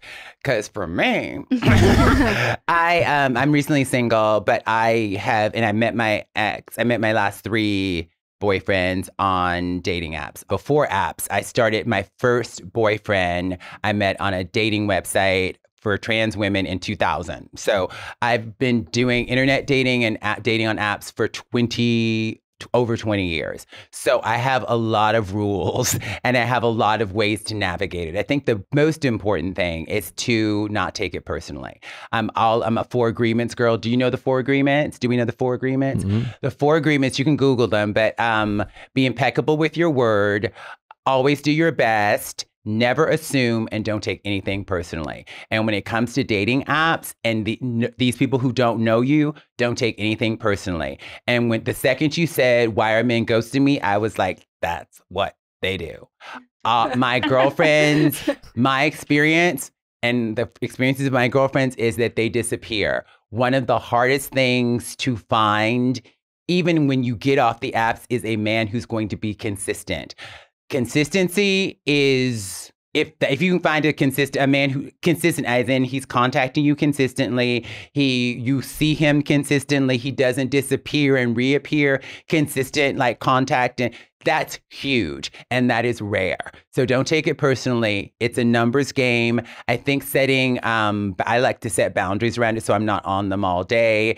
Maybe look at in the morning for 30 minutes or hour tops at night so you're not on them all day. Guys are probably talking to a lot of women. They get distracted, whatever. But then there's just I can't get into men's minds, and I shouldn't try. But, from my perspective, it's just like they're not serious. A lot of men aren't serious. Most of the time, they don't know what they're looking for. They just want to have sex, or they don't know what they're looking for. But what I've found is when you are the one, they know, or if they're interested, they know. And I always like to ask men who are married or in relationships, when did you know that she was the one? It took about 10 months. It took 10 months. Well, kind of, yeah. We can. Was it? Well, you started out as friends. We met. We were long distance. We've told the story. It started as a hookup, and okay. She's younger than me. I had a lot of insecurities and reservations about that. She fought hard for the relationship. We're here today because of her strength, not mine. Interesting. But once I finally came around, she set a lot of boundaries, and she finally was like, peace out. And then I crumbled. And then I don't know, like at that point, yeah, like once you moved in, I was like pot committed, I was ready to. So matching is hard. Getting on the first date is hard, but once you're in a relationship, it's still tricky and it's still hard. So I think ultimate goal is to get off the app. So I think at the end of the day, it's a numbers game. So you have to match with a lot of frogs to find a prince. And then the idea is to get off the app. You don't want to endlessly message. I think depending on your schedule and your location, when I was less busy living in New York, I'm single, I would try to go on at least 3 dates a month just to practice sitting around across from someone for coffee or a drink. I think when you meet someone on a dating app, the first date is not a date, it's a screening. Mm-hmm. I think it's good to do a video chat beforehand. I think a video chat beforehand that'll screen out a lot of people. And really think about, for me, I had to shift from I need to make them like me to do I like them? And so it's a screening process for you. Do you connect? Do you click with them? Does this feel right? Does it feel safe? And I think safety is like the biggest thing for me. Like, do I feel safe with this person? Oh my God, I could go on and on and on. But like, get really, really clear. And I also think too with dating apps that the photos are really important. They need to look like you. They need to be current, but men are visual. You need to hook them. My profile was a full-on thirst trap before I was in bikinis and lingerie, honey. Yeah. And obviously that attracted a lot of men who thought I just wanted to, have sex. And that wasn't necessarily the case. But you have to get their attention. So make sure that your photos are hooking them in and getting them. And men, in the beginning, that attraction is really important. You don't want it to be just about sex, but you need to get them going. You absolutely have to. So your photos need to look like you, be current, but you need to get them going. And then chat with them. And then ideally, one of you should be like, within a week. I find within 2 weeks, you should be on a coffee date or for drinks. I don't recommend a meeting for dinner or like a big adventure for the first meeting because it's a screening. He may not smell right. He could be crazy. He could be on drugs. I had a breakfast. I consented to breakfast because I've been talking to this guy for a long time. On a Sunday morning, and he had been up all night doing coke. He did a bump at 10 a.m. before he came into the restaurant. We were on the date, and I was like, what did you do last night? And I was like, I don't judge people who do drugs, but that's not the energy I want in my life. Yeah. So I found a way, my screening, I was like, do you like to party? And a lot of guys into trans girls, like they fetishize us and they want to do drugs and have sex with us. So do you like to party? So I don't make it judgment. Oh, yes or no or whatever. And then I was just like, did you have fun last night? Yeah, I was up all night. And I was like, you did, And he had done coke. I was like, when was the last time you took a bump? He's like, I just did one before I came in. I was like, gotta go. Alrighty, I gotta go. I stayed for a little while longer. So just get really clear about what it is you're looking for and what your boundaries are. Get really, really clear. And then I love making a list of all the things that you're looking for in a partner so that you have that clarity. And then once you make that list, make sure you meet all the things on that list so that you are, because water seeks its own level. what I found over the years of all my years of dating and being like an old lady now, dating, just no single lady, 51 years old, is that water seeks its own level. That like at a certain point, because I kept evolving and elevating myself, that like I was vibrating on a frequency that the fuck boys couldn't hear anymore. So I began to attract different kinds of energy. So I think making sure that your energy and who you are in the world energetically is where you want to be, and because you really do attract that you have really clear intentions with the dating and what you want, and you attract what you put out. And I also think that saying you want a relationship in a dating app for women is death. My old Tinder profile said, first of all, I said I'm a proud transgender woman in the first sentence. Men don't always read profiles. They usually didn't. So my first sentence when we would match was, did you read that I'm transgender in my profile? I don't know if you're trans. I don't think you're trans. So doesn't apply to you. But the rest of the profile said, I have high hopes and no expectations. And I basically said, I'm not looking for anything in particular, but I'm open. As I think if you say you're looking for a relationship, guys feel pressure and it's too much. But I think if I meet the right person, I'm open to a relationship. Saying something like that, if I meet the right person, I think doesn't scare them off as much as being, oh, I want a relationship. My experience is that scares men off. We have a man here, maybe he'll disagree. But in my experience, it scares men off. What do you think? Oh, well, I told him several times, I want to date you. I want to be with you. And he politely declined. And I would circle Exhibit back. A. I would circle back, but. Exhibit A. And this was like not even on the apps. Yeah. So I think it's really about that. And then I think once you start matching, the idea is to get offline and then also make sure. For me, it's a screening. I had a screening process too. A lot of my first questions were the same ones. Different people have like, ask these fun things, but you want to kind of get a sense of like mine. A lot of mine were trans related, but like, what do you ultimately after like the trans stuff? What are you looking for? Like, what do you want? And they usually tell you, and I would believe them. Yeah. A lot of guys look, I'm just looking to hook up. A lot of that. I'm just looking, sometimes they're open, sometimes, whatever. And so they'll tell you, and then you make some decisions around that. And don't be afraid if they're inappropriate, because my experience is that men will be very inappropriate, sexually inappropriate. So don't be afraid to block, unmatch, and delete. Keep yourself safe, and then just try to stay detached so you don't get frustrated with the whole process. I used to do this, and I see my girlfriends getting frustrated with like, the ways in which men are communicating with them. I think you have to understand most of the men are going to either ghost or the communication is going to be substandard. And when it's not, that's wonderful. So don't get frustrated. Don't take it personally. Stay detached, but engaged. Yeah. How does that sound? That sounds good. I think like going back to what you said about being like setting your boundaries and having clear intentions.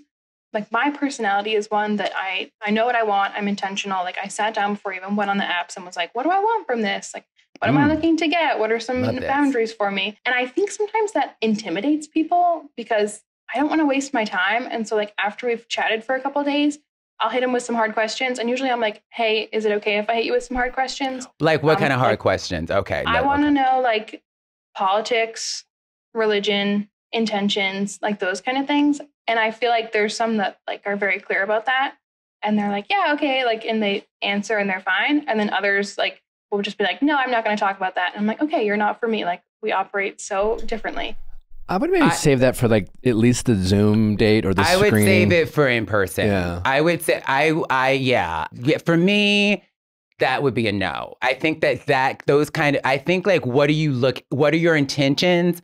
Unfortunately, and I love men, but they frustrate me because unfortunately, what are your intentions? Most men aren't elevated enough for that language. What are you looking for is more on their level. And maybe you want to you just want to keep the pool open. I think you're going to asking a man his intentions. What are you looking for? Yes. Politics, I mean, ideally, I think you figure that out later. And religion, you figure that out later. I've found myself dating men who are politically on the complete opposite side of the spectrum from me. And I've had great experiences with that. Again, setting boundaries and then, you know, making sure I feel safe and whatever. No. Are those the hard-hitting questions? Intentions, politics, religion? Are there any other hard-hitting questions that you hit them with? No, I think that pretty much like sums it up. And I wouldn't say it's like, you know, like right off the bat. But I definitely like, my perspective is I want to know those things like before I go out, because I've had experiences with them in the past and like know what I want and what I don't want. I also have like very little time that I'm dating in. I have very all-consuming hobbies. And so I want to be like very protective of that time. And so if there's someone that I'm like iffy about, or like they're giving me like one-word answers, I'm like, nah, no thanks. Like, I don't even want to like go down that path and like waste time, which probably is on me. And maybe that's like part of the reason that why. I think it is. Why I'm single, but might I suggest, I think that like you have to make room. You have to make room in your life for the next thing. I think having hobbies and consuming hobbies and friends and having your own life is crucial and it's super important, but you also have to make room. If you want love, if you want a relationship in your life, you actually have to make room for it. And even in the process of looking, there has to be room. And I think keeping things fun and light in the beginning is, light and breezy. I feel like you and I are a lot alike. I'm an intersectional feminist. I'm very political. I'm a very complicated woman. I've been told I'm an intimidating woman, but I've learned because of all that to try to keep it light, to try to keep it fun and casual and laughter. If serious stuff comes up, it comes up, but I try not to be the one to bring it up, you know? And then I've also found too, that sometimes like with my ex, we just had so much fun. And my life is so serious and intense, I needed the fun. I would suggest keeping it fun and light and then like seeing if you can get to the in-person thing, because any conversation you're having on via text is not real, via Zoom is not real. It's that in-person chemistry, you will know if it's there. And you can't, I found people can be great on the phone. They can be great on Zoom. They're really great via text, right? But the chemistry in person isn't there. So even for me, it's a waste of time getting all that information via text because the chemistry might not be there in person, and you need and want the chemistry. And if some of those political and religious things don't fully align, but he's open and the chemistry is there, something maybe can happen. But you have to make room. And so I sense a rigidity and like, I don't want to waste my time. I hear you, girl. I'm a busy girl too, but there has to be an openness. We have to give them a little grace until they prove that they're not worthy of it. Give them a little grace. And then they usually will hang themselves you don't even have to like ask them. They'll say something stupid and you need to block them. You know, that's been my experience. So I give them grace until they show me that I need to block and delete and unmatch and move on. How does that sound? Yeah, that makes sense. I think that makes total sense. And there's nothing like, I am not a light and breezy person. It's just not my personality. Is that like personality catfishing? Like if I like pretend to be this like person that I'm not until you need to be yourself. You need to be yourself. And I think you absolutely have to be yourself. You're dating men, right? Yeah. Most straight men, we were talking about this earlier, most straight men have not unlearned misogyny. They have not unlearned, they just haven't. I think Gen Z and, the next alpha, I think they're better. I don't know how old you are. They're better, but it's still a mess. Most of the men we're going to be dealing with have not unlearned misogyny and patriarchy. So a woman who is strong, who is smart, is going to intimidate most men. Obviously, you don't want to date that kind of man. But if there is a side of you that laughs and like enjoys humor with your friends, that I would be authentic. You have to be yourself. But like channel that. I would say channel that. The fun part of you that likes to laugh or with your friends, light and breezy. I'm not saying don't pretend to be somebody you're not, because show up and be yourself, and you can kind of work with them. Even if they're not that evolved, you may be able to work with it. They might have so many lovely, amazing qualities. Sometimes we can't be too rigid. I found that like having this rigid list I'll always be single. And opening myself up to different men that I maybe didn't know. If I kept dating the same men, I would keep getting the same results. So I started dating different kinds of men. I started opening myself up. They had to treat me right. They had to be consistent. They had to be respectful. I had to be somewhat attracted to them. But sometimes, especially as you're getting started, you need to just practice going on dates. It's a whole thing sitting across from coffee from somebody. So sometimes it's just like, let this be practice, sitting and doing a date. And it's not a waste of time, because we might think we know what we want, but then sometimes when we get out there, I don't know when the last time you dated was, when we get out there and start vibing with people, that might change. Yeah, dating's definitely like a learned skill, and it's a means to an end. So, I mean, everything Laverne said is perfect. Absolutely no notes. The only thing I would just add too is, like, I think there's a balance between being your authentic self, but also kind of like to Laverne's point, like allowing the people you bring into your life to like maybe open new doors or new ways of looking at life. I mean, meeting Natalie has changed me in a lot of great ways. You know, she's shown me different ways of how I can be, you know, and has opened up different types of emotions and personalities. I'm still the same person as when I met Natalie. But we contain multitudes. She's elevated. All of us contain multitudes. Yeah. And yeah, I think really communicating with men. I don't know. What do you have? A lot of male friends? No, not really. And most of my female friends are married. So. Oh God. There's information there though, like how did they meet them, getting a sense from, it's always research with married people, talking about how it happened, what worked for them, what didn't, and just like doing research on men. It's like, yeah. And I would say, like, geographically where I live in the part of the country where like most women are married by 25 with 2 kids and like met their partner in high school. Like the dating scene is very dismal in general, especially at 26. When the dating pool is smaller, that is so much trickier. You may want to try, I don't know, there may be bigger cities closer by. And if there's a long distance situation, I'm living in New York and LA, there's so many more options. But if there's a bigger city close by, like change your range a little bit. I don't know if you can travel, if he can travel to you. If it's not too far, I would open myself up to maybe something that might be long distance. Long distance is not ideal, but if the dating pool is small, then open it up for yourself. And if they're worth it, you'll figure it out. And that's what we did. Yeah. She was across the country. So yeah. You want as many options as possible, and you want to expand them. It needs to be realistic. So it maybe expand beyond the city you live in terms of the search. You can do all that on the apps, and be open to seeing if you can travel, do a weekend trip somewhere. Ideally, he should be coming to you, though. I'm a feminist, but I do have, I've internalized some patriarchal things where I like a door open, I like a chair pulled out, and I like a man traveling to me. Girl, no. I'm not traveling for trade. I live is very much like, it makes it hard for me to travel. And so they would have to travel to me, which I know like most people don't want, but yeah, let's cross that bridge when you get there. But there are men willing to do it. When they want it, they will, and that's what you want. You want a man who is so excited to see you that he will move heaven and earth to get there, and he's excited to meet you that he will make it happen.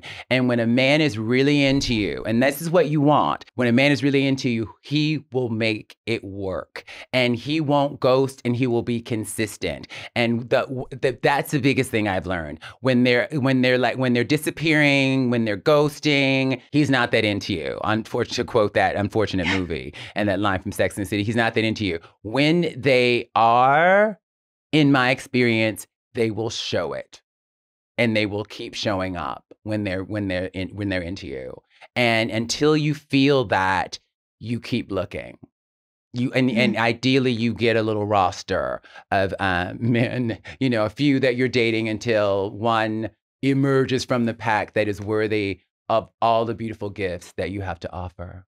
Yeah. The only thing I would just add to that is, like I always say, assuming you're looking for a monogamous relationship, you're only looking for one. So, and rejection is not a bad thing always, it's clarity.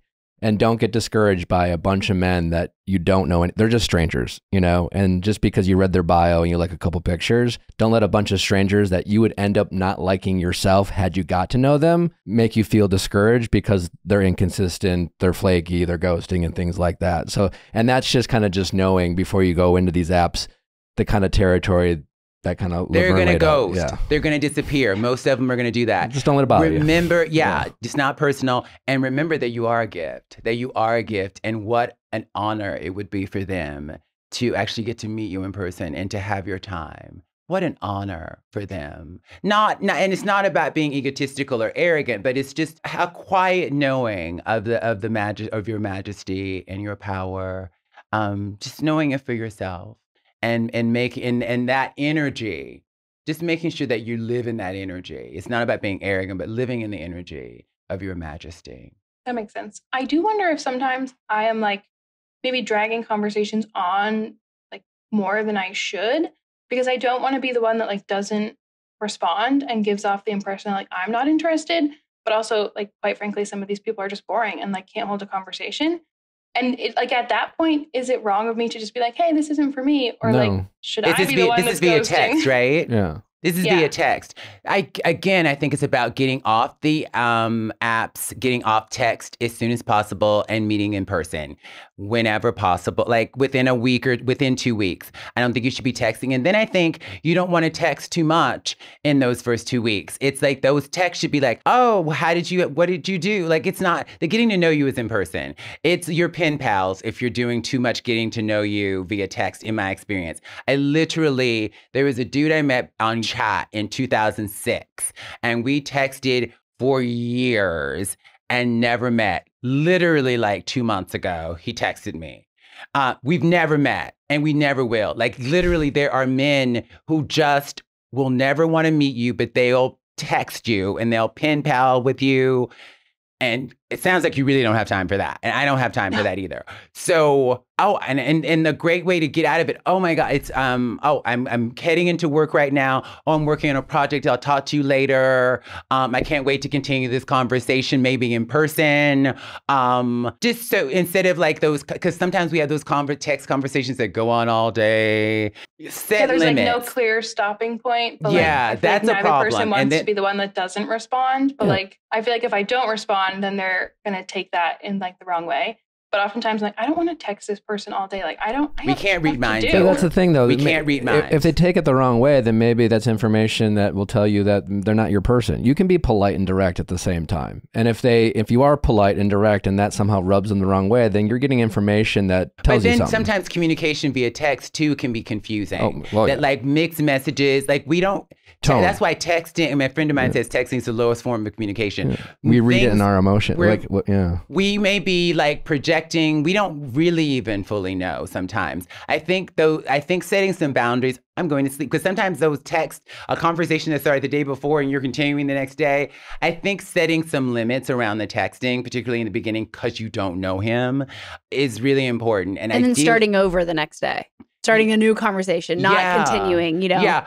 This was so much fun. I'm going to go hang out with my friends. Or this is so much fun. And have a life and let him know you have a life and go and live it. Oh my God, I want to be present. I don't have to say I'm going to go hang out with my friends. This is so much fun. Oh, I'm going in to do this. Whatever it is. Don't do that. Like have like finite, like beginning, middle, and end of text, and don't do too much of it. Ultimately, it's a getting to know you, but it's really about getting. My ex before this one was so intent on like, let's meet for drinks. He was like, he was real estate. He's ABC. He's always be closing. Mm-hmm. So he was just very much in like, I'd love to meet you for a drink. And I was like, chill out. But that's what you want. You want to get off the apps. And eventually, it was like 2 weeks and I met him. And so that's what you want. The communication of like, oh, how's your day? Blah, blah, blah. And he was, dating a lot of, talking to a lot of women until, he met me and he realized, Her. Yeah, duh. But you want to get off the apps. You don't want to have too much because it's a fantasy until you're in person. Endless texting is the waste of time. It really is. It's not real until you're in person with them. And so whatever communication you have via text, I thought I was vibing with people and with the endless texting for weeks, for months. And I thought, oh my God, we're connecting. And there was just nothing in person, or we never even met. So it's not real until you're in person. Yep. Okay, that makes sense. Okay. And then I'm curious what your opinions are on like my kind of MO has been I like am wanting a partner who like wants to lead a family and like lead a relationship. But then I find myself wanting to take charge when they're not doing what I want. And it's hard for me to be like, actually, no, like maybe I should let them like kind of Do you go at really their own want a pace. partner to lead though? Like, what does that mean? A partner who leads? What does that mean? Like, I think in my head, at least in this fantasy world I've made up, like someone that is like not afraid to take charge and like knows what they want and will go get it, versus someone that wants someone else to kind of mentor their life. Like, I feel like I've had partners in the past that are very much okay with me just telling them what to do all the time. And like, I'm the interesting thing about them. Like, there's nothing else there for them to work with. And like, they don't have their own goals and ambition. And so I'm seeking someone that has that and like isn't afraid to kind of go out and get what they want from the world. So a little bit of talking to you, it sounds like you are someone who like you have your hobbies, you seem very self-assured, you know what you want. And so I think just in nature, you're going to probably attract a lot of men who don't, because they're going to find that very attractive in you. So that's a boundary that you're going to have to set for yourself in terms of what am I actually looking for, and hold yourself accountable, not to like, you know, as you get to know these men, they will reveal themselves as more, you know, someone who has direction, you know, knows what they want, have ambition, or, you know, and these are types of questions you'll figure out pretty quickly, even in text or on the first couple dates, of like, you know, what they're looking for. And if you're asking a handful of questions, a lot of it's like, yeah, well, you know, we'll see. I don't really know. I'm figuring myself out. Then that's your answer, you know?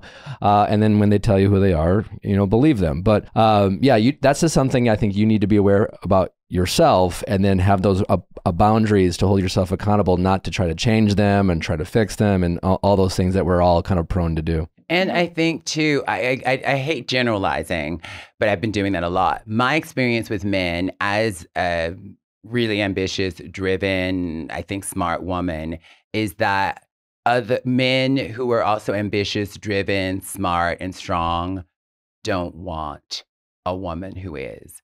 That was rough. I mean, I don't know if that'll change, but that's been it gagged me a little bit, honestly. I remember this guy I met on a dating app, and then we like immediately friend zoned it. We were immediately in a friend zone. And then I saw this woman he was dating who was like blonde and had just come here from Russia and barely spoke English and was kind of just very beautiful. And I was just like, okay. And I just, over the years, I had gotten a lot of messages from ambitious men, smart-ish men, because if you're smarter than them, that's been a problem too, that they don't want, a lot of men don't want women who are smarter than them, who are more ambitious than them, who are driven. Unfortunately, that is, a lot of men have an unlearned patriarchy. So a man who is a little bit more open to you taking the lead, and it sounds like you kind of have that tendency anyway. It sounds like the balance is that like he has to have some initiative and take some initiative sometimes, but it sounds like you just don't want him to be lazy and unambitious. You want him to have some ambition, but I think you probably actually, because you know how you want things, you probably do want to take the lead. You do want to, I mean, maybe I don't want to tell you who you are and be wrong, but talk to me. It's like you want a guy who participates.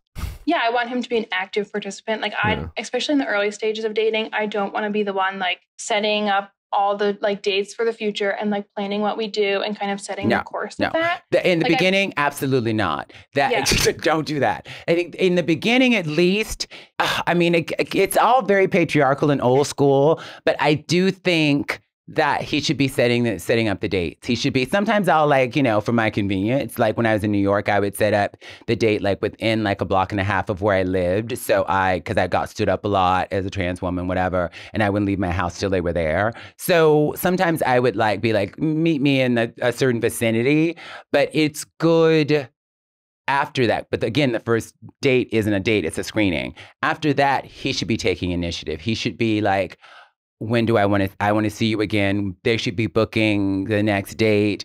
Those things, because it just is an indication of interest. It's an indication of like, I want to get to know this woman, and the right one will do that work. And it's not work, because he's honored and he's excited to do that work because you're worth it, and he can't wait to see you again. God, I sound like this rules girl, but I'm not.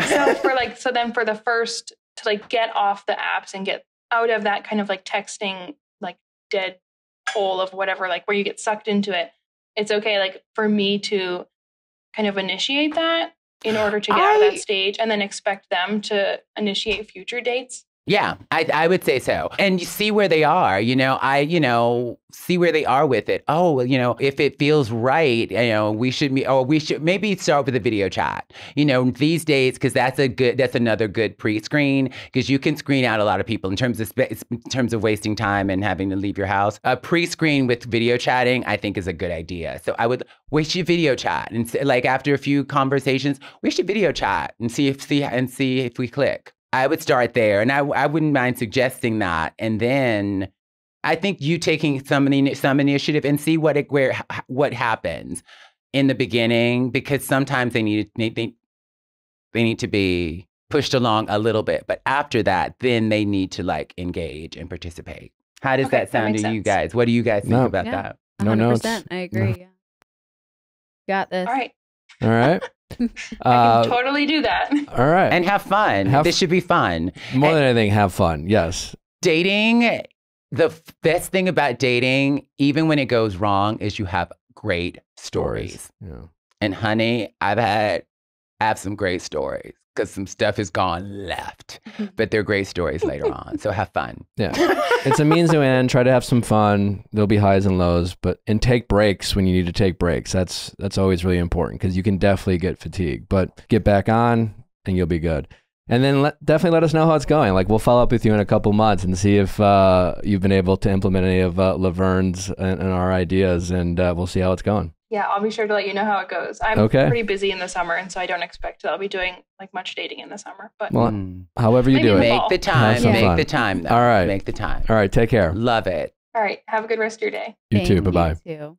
Laverne, this has been so much fun. Yeah. We appreciate taking time. You're just a wonderful, beautiful person. I know so many people listening to this episode, even just listening to you talk with my wife and just how you guys connected.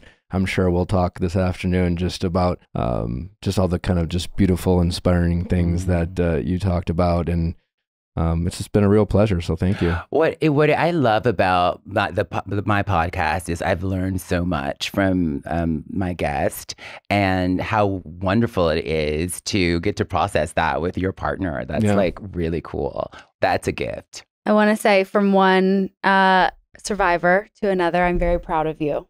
Thank you. I'm proud of you. Thank you so much for coming. We are survivors. And this ring situation, girl, Woo! I'm like,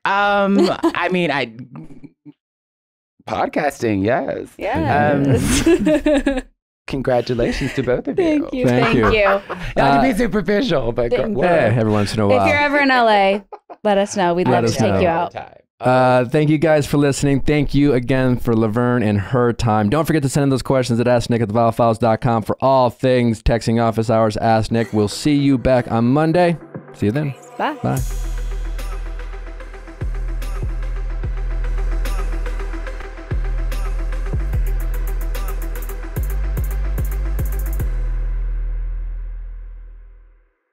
Hey guys, if you loved what you listened to, make sure you hit that subscribe button below. Thanks for listening. We'll see you next time.